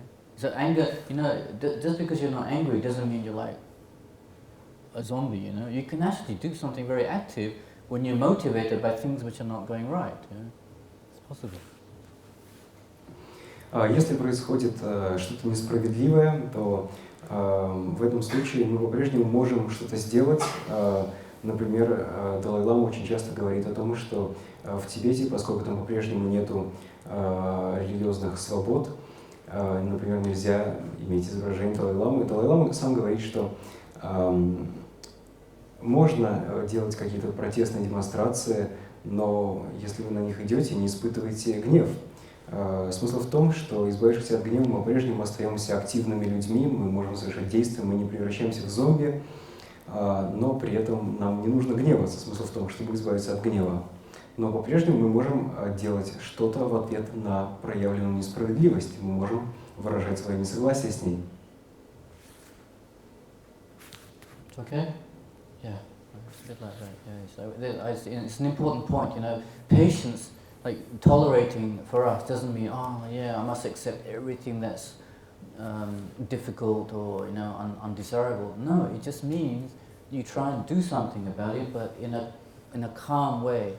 There's one verse of one great Indian saint called Shantideva when he said, when there's difficult things arising, if there's something you can do to solve it, you do it. If there's nothing you can do, then you accept it.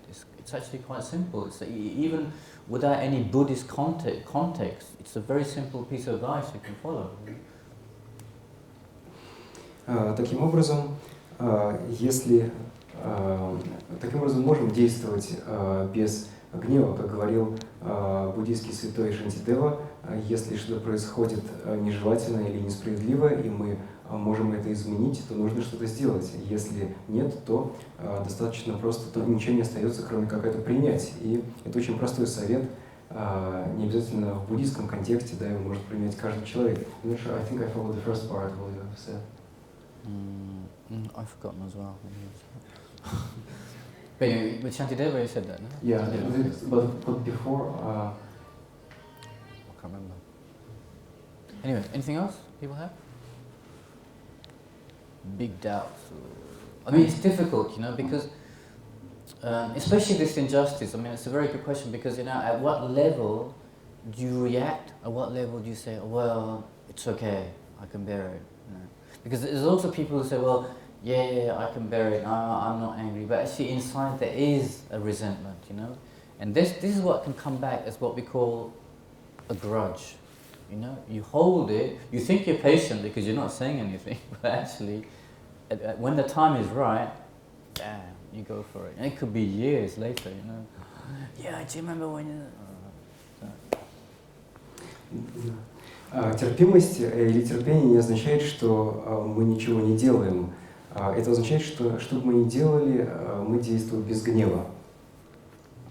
Очень часто бывает такое, что мы говорим, что мы терпим и проявляем терпимость, но на самом деле мы по-прежнему раздражаемся и гневаемся. И в этом случае может произойти такое, что мы захотим отомстить, что мы затаим обиду, а потом, зачастую через много лет, мы начинаем припоминать былое и говорим: вот помнишь, ты мне это сделал или сказал, и это все опять начинает превращаться в гнев. То есть если мы таким образом затаиваем обиду, на самом деле у нас не получается практиковать терпение, даже если нам кажется, что мы его практикуем. So I'm talking quite a bit about anger and ill will because I'm not sure, but that's one of the main ones a lot of people have in general, you know. So that's why it's good to find out how and what we can do. I mean, individually you have to check your own mind to check which is coming up more often, which is disturbing you more. So sometimes some people it's jealousy, you know. Jealousy can be such a strong mind that it can't even let you sleep at night. Especially sometimes if your partner, you have a very strong attachment to your partner, there's maybe a risk that, you know, he or she's going to find somebody else. It's unnerving for the mind because you doesn't want to lose this thing that it's so precious for you, you know. So then difficult again. So that's kind of coming back to jealousy comes from anger because you can't bear. So once you can't bear the other person have this object that you like so much, or the qualities of the person, you know. You say, why them, not me, you know, that kind of thing. So you have to check. Each one has to check which is the mind coming out strongest, and how to reduce it. You know, put like a different way of thinking to it. Я привожу в качестве примера гнев, недоброжелательность, потому что часто люди говорят о том, что это самая сильная для них эмоция, негативная, но это может быть любая другая в вашем личном случае. У некоторых людей проблемы с ревностью и завистью, которая очень сильно связана с гневом, потому что мы не можем вынести то, что у других людей есть что-то. И также оно связано с привязанностью. Например, если мы сильно привязаны к своему партнеру, то если появляется какой-то риск, что у него или у нее появится кто-то еще, то мы можем даже потерять сон, потому что в этом случае мы не можем вынести той мысли, что у кого-то другого будет то, что мы хотим, что принадлежало только нам. Таким образом, нам важно понаблюдать за нашим умом, посмотреть, какие эмоции у нас самые сильные, самые беспокойные. И когда мы это поймем, мы можем начать применять противоядие для этих эмоций.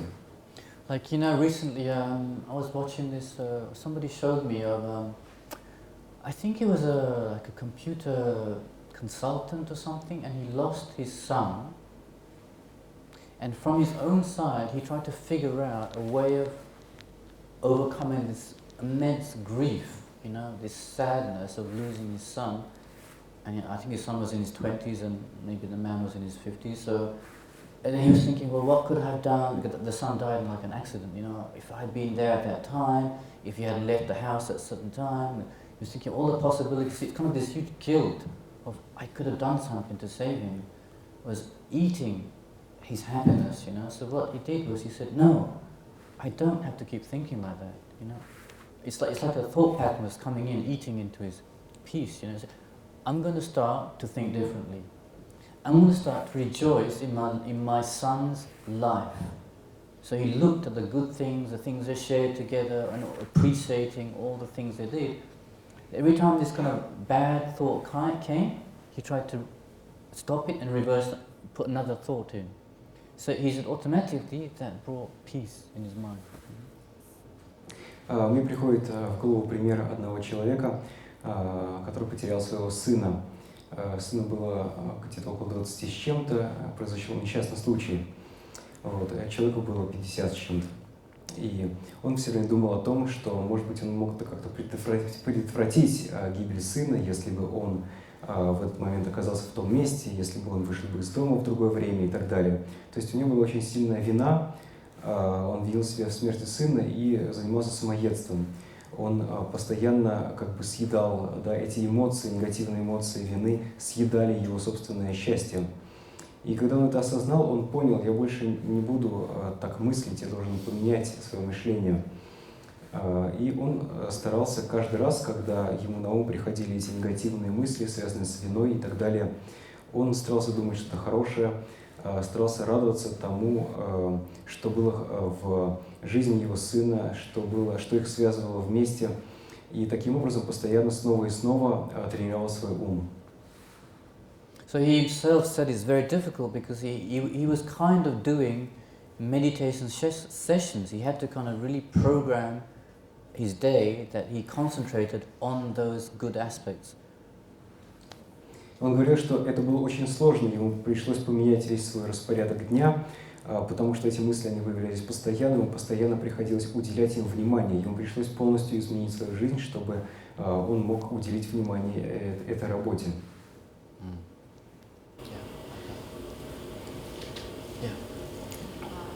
Вопрос часто чувство гнева возникает от того, что ожидание, реальность не соответствует твоим ожиданиям.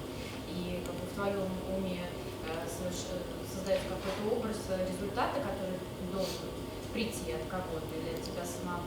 Но это не совпадает, и как вот от этой привязанности к результату, которого нет, как можно избегать, ну не избегать, а как работать над этим, чтобы не возникали эмоции от того, чего вроде нету, но хотелось бы.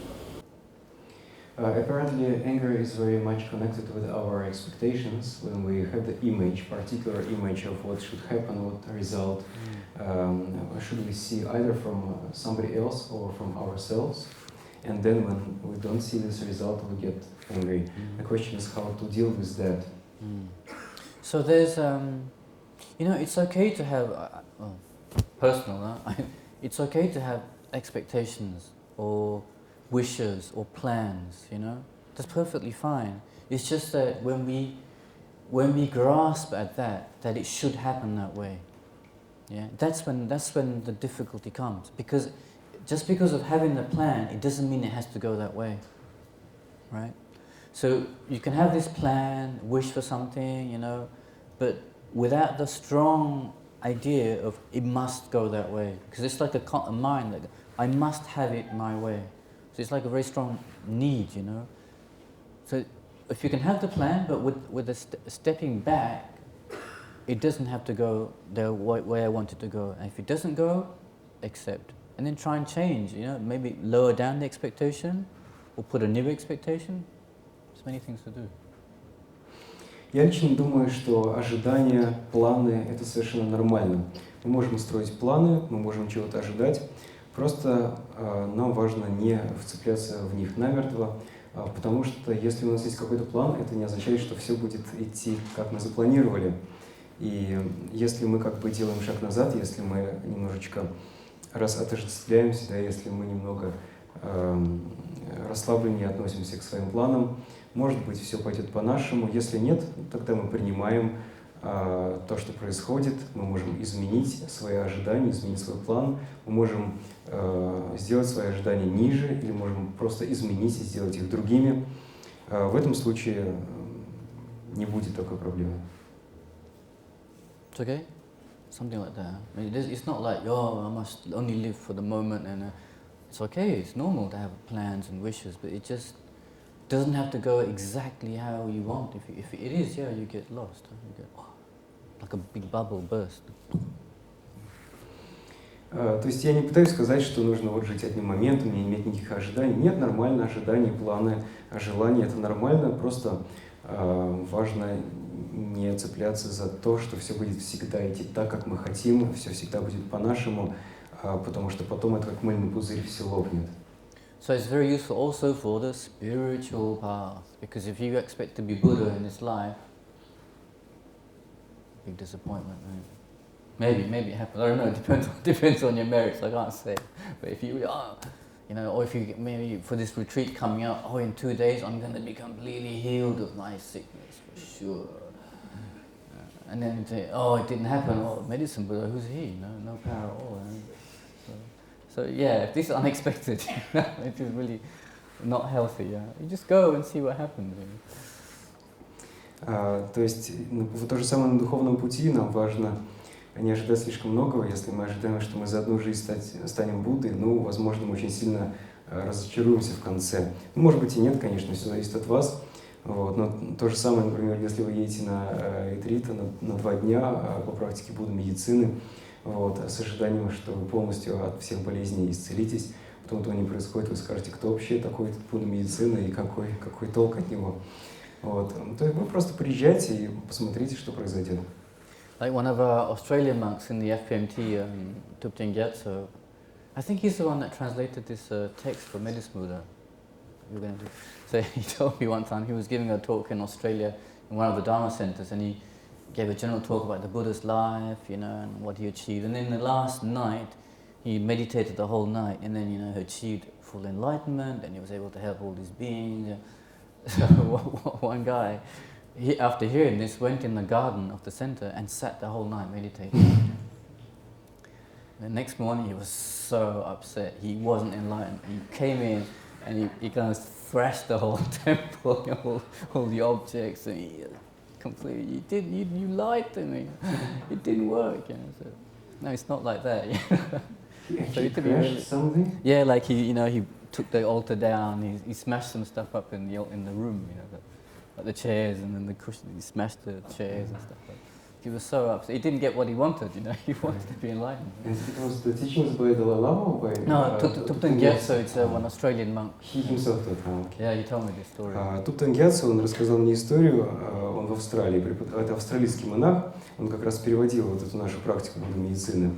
Он рассказал историю, когда он преподавал, он рассказал о том, как Будда медицины сам достиг просветления, что это произошло там за сутки, и вот он в конце, значит, просветлился.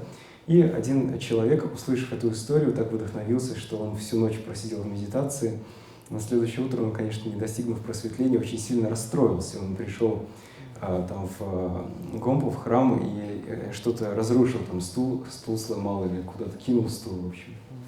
Same in our meditation practice. You know, meditation like this what we call training of the mind. It's a gradual thing. The most important thing is the continuity. It's not, for example, we did the meditation of the breath, you know. So, for example, you can start every day, morning and evening for 10 minutes. So, the most important thing is the quality of that meditation. If you can really stay focused on the breath, you could sit perfectly for 1 hour with your mind going all over Moscow. Which is no help, you know. From outside, people think, "Wow, look at that guy." You know? So what's the use, you know? Because your mind was not on the objects. It's better to have very good quality time, and then morning and evening continuously. Because the thing is, you know, because we're trying to train our mind, it's hard because we're trying to reverse, like trying to reverse a rolling train. You know, we can't just put the brakes and make it go round, so we have to do it slowly. So you see, sometimes the meditation will go very well. Maybe one morning you can concentrate perfectly, 10 minutes with good concentration. In the evening, very nice. Next morning, you start again thinking, oh, I'm going to get perfect, you know, concentrate. It doesn't happen. Your mind is off every 2 seconds. You're gone to something else. Yeah?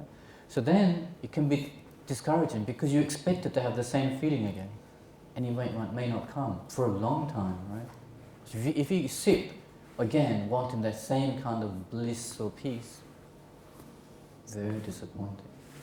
Then you might give up completely. So same with any other practice. You know, for example, you start to put antidotes to attachment. You know, you start to think of impermanence and, you know, of the object, the situation, and after a while, you know, your mind gets peace and you forget to use that. You forget to use the antidote, and you start to cling, grasp again at the objects. Then you think, oh, it didn't work actually, you know. So that's the thing. You need a continuity of this practice.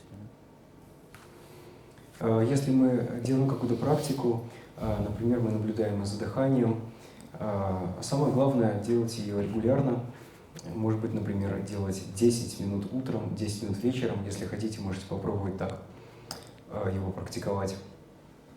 Не имеет большого смысла сидеть целый час в медитации. Конечно, может быть, вы действительно можете сосредоточиться, и у вас будет хорошая качественная медитация на час, но, как правило, бывает так, что вы час сидите, и со стороны кажется, что вы очень хорошо медитируете, и все вам это скажут, но на самом деле ваш ум блуждает где-то по всей Москве, и в этом нет смысла.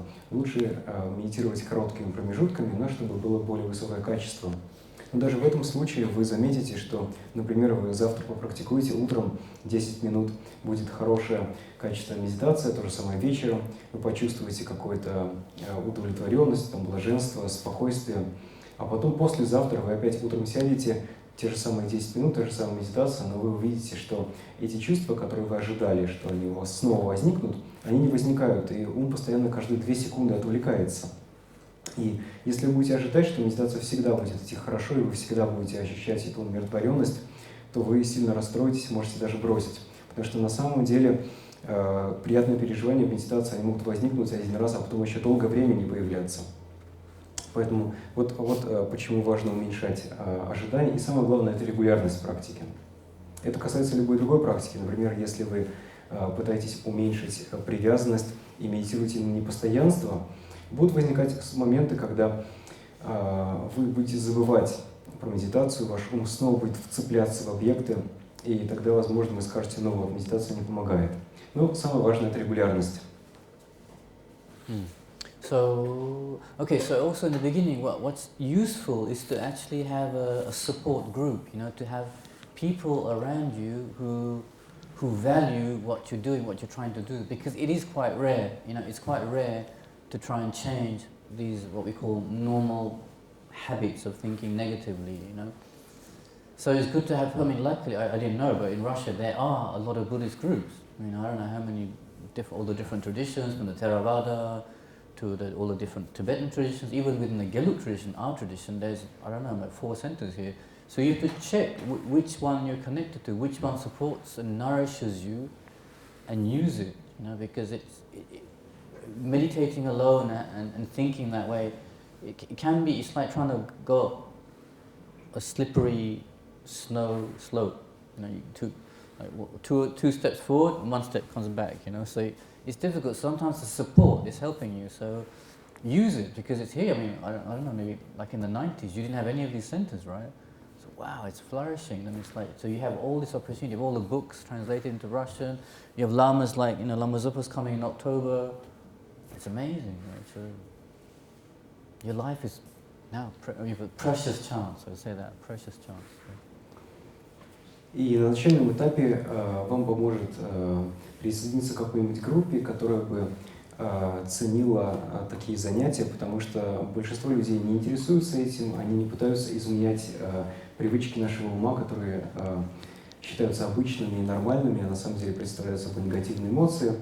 Поэтому такая группа, с которой вы могли бы медитировать и разделять общие ценности, она очень важна, и, к счастью, нам очень повезло, сейчас таких групп очень много, и в Москве таких групп много, и это не только различные традиции буддизма, тхеравада и так далее, даже в рамках традиции Гелуг, в рамках нашей традиции есть, мне говорили, как минимум 4 центра в Москве, и можете присоединиться к любому центру и делать те практики, которые кажутся вам полезными, и если они принесут вам пользу.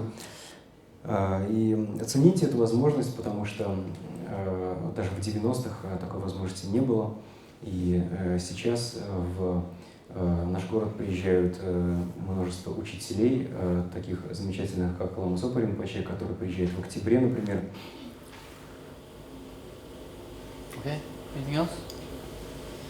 Yes. Можете дать, пожалуйста, определение депрессии и как с ней начать работать? Could you please give the definition of depression and how to deal with that? Definition of depression. So I don't know. Depression. Well, actually, you know, depression. It's kind. If you look carefully, okay, if we look carefully, it seems to be a mind that's kind of looking at one's incapabilities, or it seems to be. I'm not sure. Faults. You know, I'm incapable of doing something. It's not going the way I wanted to. But actually, behind all that is a very, very strong mind of me. Like, as you go back to that idea of, you know, a sense of I'm so special, and I've got a big problem. No one's going to understand my problem. So it's behind that. It can be an idea of I am unique, you know, I'm unique, and I have a problem that no one, even the psychologists won't understand me, you know. But it can be triggered by many things like loss, you know, loss of somebody dear, or a relationship, or a certain situation, a job situation, reputation, you know. So what happens is, you know, this is my own thinking, right? It's like the mind cannot take, it's not vast enough to take almost unacceptable. For example, take somebody who gets depressed because they lost a partner, a parent, a child. Because the mind wasn't ready to accept that it can happen. It's just normal. I mean, somehow in our minds we think, well, of course, you know, parents have to die first, or, you know. But no, why is it like that? Why can't the child die before the parent, you know? It's just somehow intellectually, of course we know it, death can happen to anybody, anytime, but from our heart, it's not there. Also, for example, we lose in a relationship where we're completely in love with somebody, completely overwhelmed by attachment, and they find somebody else. Well, why not? Are you the only guy or girl that they like? Of course, it's somebody else. They prefer somebody else's qualities. So why not? It's like the mind gets vast and says, okay. So, I mean, especially if you have loving kindness, if you really love that person, which means I wish that person happiness. If they're happy with somebody else, great. Why does it have to be you, you know? It's like, again, like a me is being let down. Me that was, you know, she rejected or he rejected me. You know, that kind of, or my partner, my job, or my partner, my boss said, I'm not good enough. No. Maybe you didn't have qualities fit that job at that time, but it doesn't mean you can't develop it, increase it, and be better, right? So it's like it comes back to a real sense of a sense of me, and also a sense of not being able to accept which is actually quite normal things, you know, difficult things happening in people's lives, you know. So again, it comes back to strong attachment. I would say, in my opinion, I would say this. So, yeah. Ну, это просто мое мнение, я точно не уверен, но я думаю, что депрессия – это когда мы не можем принять какую-то сложную ситуацию, мы не понимаем, почему она происходит с нами, нам кажется, что мы не способны с ней справиться. У нас, как правило, депрессия возникает тогда, когда мы что-то теряем или кого-то теряем. Теряем любимого человека, работу, родителей, детей. И возникает такое, что наш ум недостаточно обширен, недостаточно вместителен, чтобы мы смогли принять какую-то проблему. И опять же за этим стоит наше сильное чувство «я», потому что нам кажется, что только у меня есть эта проблема, и что меня никто не понимает, и даже психолог меня не поймет. Мы как бы не понимаем, что у других людей тоже есть эти проблемы. Опять же, это то же самое чувство «я», о котором мы говорили. И, например, если мы теряем... На самом деле, если мы посмотрим на все подобные ситуации, связанные с потерей, они довольно нормальные. Например, часто нам кажется, что если мы теряем родителей, нам кажется, что в этом есть что-то ужасное, ненормальное. Но мы можем интеллектуально понимать, что любой человек может умереть в любой момент, это просто факт. И мы можем умереть раньше своих родителей. Но, как правило, обычно родители умирают раньше, и это не только у нас происходит так, но и у всех остальных. И мы, в принципе, мы можем это понять, мы это знаем, мы к этому, в принципе, готовы. Но принять это очень трудно, потому что наш ум как бы сжимается, он недостаточно обширен, недостаточно вместителен из-за этого цепляния за «я». Или, например, от нас ушел любимый человек. Допустим, мы его или ее очень сильно любили еще, там были влюблены, у нас была очень сильная привязанность. А человек нашел кого-то другого. Ну, как бы, ну и что? В этом есть что-то разве невозможное или что-то ненормальное? Да, конечно, мы не единственный там парень или девушка на земле, который ему или ей мог понравиться. У других людей тоже есть хорошие качества, ну и да, этот человек выбрал кого-то, у кого качество получше, чем у нас. Такое вполне может произойти. Но это не значит, что, или, например, начальник сказал, что мы недостаточно хорошие, или наш партнер сказал, что мы недостаточно хорошие. Это не значит, что мы никогда с этой ситуацией не справимся, и тех качеств, которые в нас сейчас, которые нам не хватает, у нас никогда их не может появиться. Мы можем развить эти качества. В этой ситуации мы потерпели поражение, мы проиграли, у нас не хватило чего-то там. в другой ситуации, возможно, мы эти качества приобретем, и уже все будет по-другому. Вот я думаю, что касается депрессии. So yeah, I mean, each case is different. No, it depends on where the depression came from. But in general, I would say that. Ну, сложно сказать, потому что есть, конечно, очень разные случаи, и все зависит от того, как, почему появляется депрессия, но вот это очень общий ответ. You see, so what happens is it comes due to thinking. It's unacceptable. Why me? You know, why I'm not good enough? You know, so it's like a mind starts to go down and down and down and down. You know, like depression. You know, so it brings it down, and somehow you stay like that, but you don't have to. You have a choice. You can think another way and bring yourself out. You know, so actually the depression. Of course, you can see psychologists, everything else, but it comes from our own minds, and we can heal ourselves through our own minds.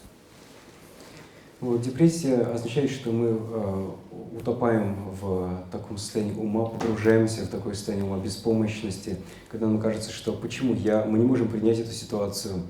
И единственное, что нам нужно в этом случае, конечно, мы можем пойти к психологу, но в целом, что нам нужно сделать, это просто начать мыслить иначе.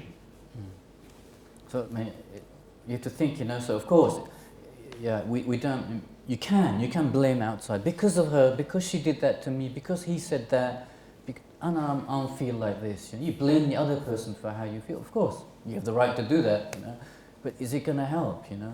And do you want to stay like that? Because you have the choice to not do that and get out of it. Конечно, мы можем обвинить другого человека в том, как мы себя чувствуем, и сказать, потому что он или она мне вот это сказала или сделала. Но на самом деле у нас есть право, конечно, там, кого угодно винить, но это нам не поможет совершенно, потому что все зависит от того, как мы мыслим, и у нас есть выбор, как мы будем мыслить. Okay? Roughly. Yeah. Sure. Вы говорите о проблемах светских людей. При том, что вы монах, я хочу говорить о проблемах духовных учителей. Я наткнулась на человека, который полагает, что он духовный учитель. На человека? Который полагает, что он духовный учитель.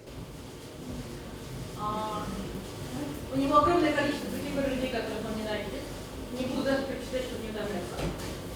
Он сказал, давай снимем фильм о вселенской любви. Я сказала, то есть мы начнем сейчас снимать про людей, которые помогают бедным детям, больным, старикам и так далее. Сказал, убери всю эту гадость. Я сказала, ну тогда творческие люди, которым сложно самореализоваться в этой жизни. Он сказал, эту гадость убери точно. Я говорю, кого расставить? Он говорит, ну Путина мы сейчас будем управлять. Я говорю, мне кажется, вы очень высокого мнения.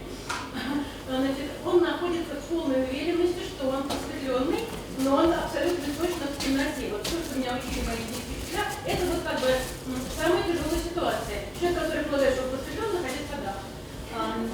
Я понимаю, что таких людей притягивает, если есть резонанс в ужасе. Вопрос, что можно сделать с собой, и можно ли сделать что-то для такого человека? Я не понял, он про Путина хочет снимать? Он хочет всех научить, включая бедного Владимира Владимировича. Вопрос в том, что я вижу, что он соответствует всем стандартам полностью омраченного человека, но он полагает, что он как бы святой. Вот So the problem is, что делать с ним и что делать с собой, если я обнаружил, что такое притянул? О боже. the problem is that there are people who think they are spiritual teachers, and there was a particular example of one person who like thinks like that, but he hates lots of people. He wanted to make some movie and about loving kindness or something, and I was suggesting to do something about people who help others, and he said, no, this is like total bullshit. And then I suggested maybe about some creative people who have difficulties with self-realization, and he said this is bullshit too. And then he proposed something else. But the point is that so clearly this person is disturbed, and there are many more like him. What can we do with ourselves at the first place, with our own mind, and what we can do with these people? My goodness. Боже мой. Compassion, because they could be, I mean, I don't know who these so-called spiritual teachers are, but if they're spiritual teachers and they act like this, is it a teacher that you want to take? You know? And then I guess, I mean, you have compassion because they are also still human and they're being controlled by their afflictions. So, I mean, I don't know how you can put that label, spiritual teacher, on somebody with those thoughts. You know, it's difficult. For me, to be a contradiction. So, yeah, you use your own wisdom. You know, of course, if they're already your teacher, you start to focus on the faults, what you liked about them. If it's too difficult, you're allowed to put distance. You know, you don't have to keep following them because it's harming your practice probably. I'm not sure how many people they're harming, but individually you have the right to say, I will take distance. Will take distance. It makes a separation. Not like anger and say, well, that's terrible what you're doing. Can't you see what you're doing is wrong? Okay, take distance. You know. Of course, I mean, if you without anger, you could point it out. If you have a group of people who think it's not right, what's going on? Isn't that strange? You think this is not, you know, this subject I suggested is not a good subject to do. You have the right to do that. So. Ну, я не знаю конкретно этого человека или этих людей, и называть их духовными учителями кажется мне противоречивым, если у них есть такие мысли, такие намерения. Что делать, если вы уже, если вы еще не являетесь учеником этого человека, то нет смысла его считать своим духовным учителем. Если вы уже у него учитесь, ну, в этом случае вы можете, как это обычно делается, размышлять о позитивных качествах этого человека, если вы их в нем нашли. Если нет, или если это не получается, то вполне уместно в данном случае просто соблюдать какую-то дистанцию, не нужно гневаться на этого человека, просто вы имеете право держать дистанцию. Вы также можете указать на ошибки этого человека, в том числе в группе, опять же, без гнева. Вы можете сказать, что это неправильно. Можете сделать так. It's okay? У меня приемный сын очарован. Я-то нет. Я-то вижу, что я имею дело с омраченным, и я, грубо говоря, работаю с врагом, тренируюсь. Но у меня приемный сын им очарован. Они туда ходят. Но он не ходит, так он вовлечен в этот проект, он им очарован. My stepson is very much into this teacher. Maybe he's not like literally his student, but he participates in his project. And he's kind of fascinated. It's difficult because it's not you yourself, it's somebody else, and it's difficult to make that person aware of what's happening because he may be completely captured by this teacher. So he has to develop his own wisdom, and it's hard. Of course, from your side, you could, if you see the reality, you can show it to him. You can show it, but it's up to him if he changes or not. You know.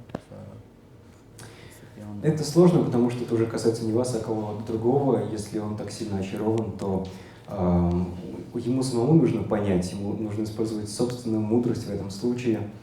Вы можете, безусловно, показать ему картину, как она есть, как вы ее видите, но примет он это или нет, уже зависит от него. But the thing is, you have to check back why it disturbs you so much. I guess because you're scared or anxious that he will follow blindly and then maybe get more obscured or more entangled in a teacher which is not genuine. Maybe that's your fear. So. Почему это беспокоит вас? Скорее всего, потому что вы беспокоитесь и боитесь, что он увлечется, будет следовать за ним как за учителем и в итоге станет более омраченным или более заблуждающимся. Yeah. So do you wish to protect? Or you want to help? It's okay. То есть у вас есть желание его защитить, это нормально. But not with anger. Но без гнева. Maybe it's late. No, sure. Yeah. Уже поздно, да? Okay, we'll stop. Huh? 10:15. Oh, okay. Sorry. Gosh. No compassion at all for you. So thank you very much. Some of you, I think you came from a long way. I'm not sure. I came from 40 minutes away as well. But thank you very much for coming. Yeah. So maybe for those who come for the retreat, you have more questions, you can ask me then.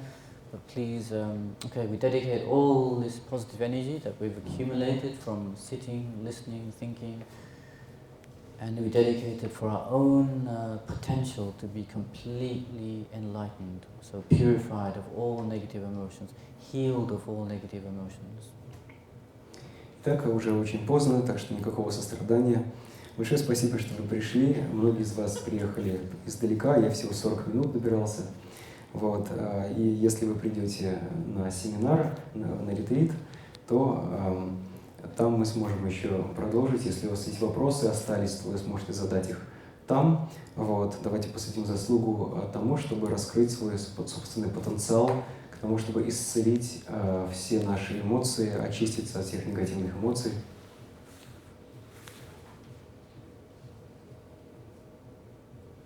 Also take some time to really think of all the beings that have inspired you, people who are living in this way, practicing and purifying their minds. So like people like the Dalai Lama, Lama Zopa, all the different lamas in the Tibetan tradition. So all the different, even all the different other religions who are very good examples for us of how they've tamed their minds, pacified their minds. Также давайте немного подумаем о тех, кто вдохновляет нас идти по духовному пути, кто служит нам примерами в практике, в тренировке и развитии нашего ума. Это духовные учителя, такие как его святейшество Далай-лама или Лама Сопа Ринпоче, а также другие учителя, в том числе учителя других традиций, которые являются живым примером их собственных традиций и тоже могут нас вдохновлять. So we dedicate all this merit we accumulated for those who are still living with us, to keep living, practicing, to be perfect examples for us.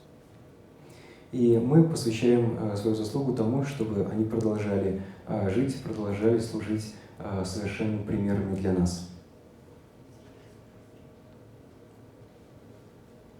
Thank you very much.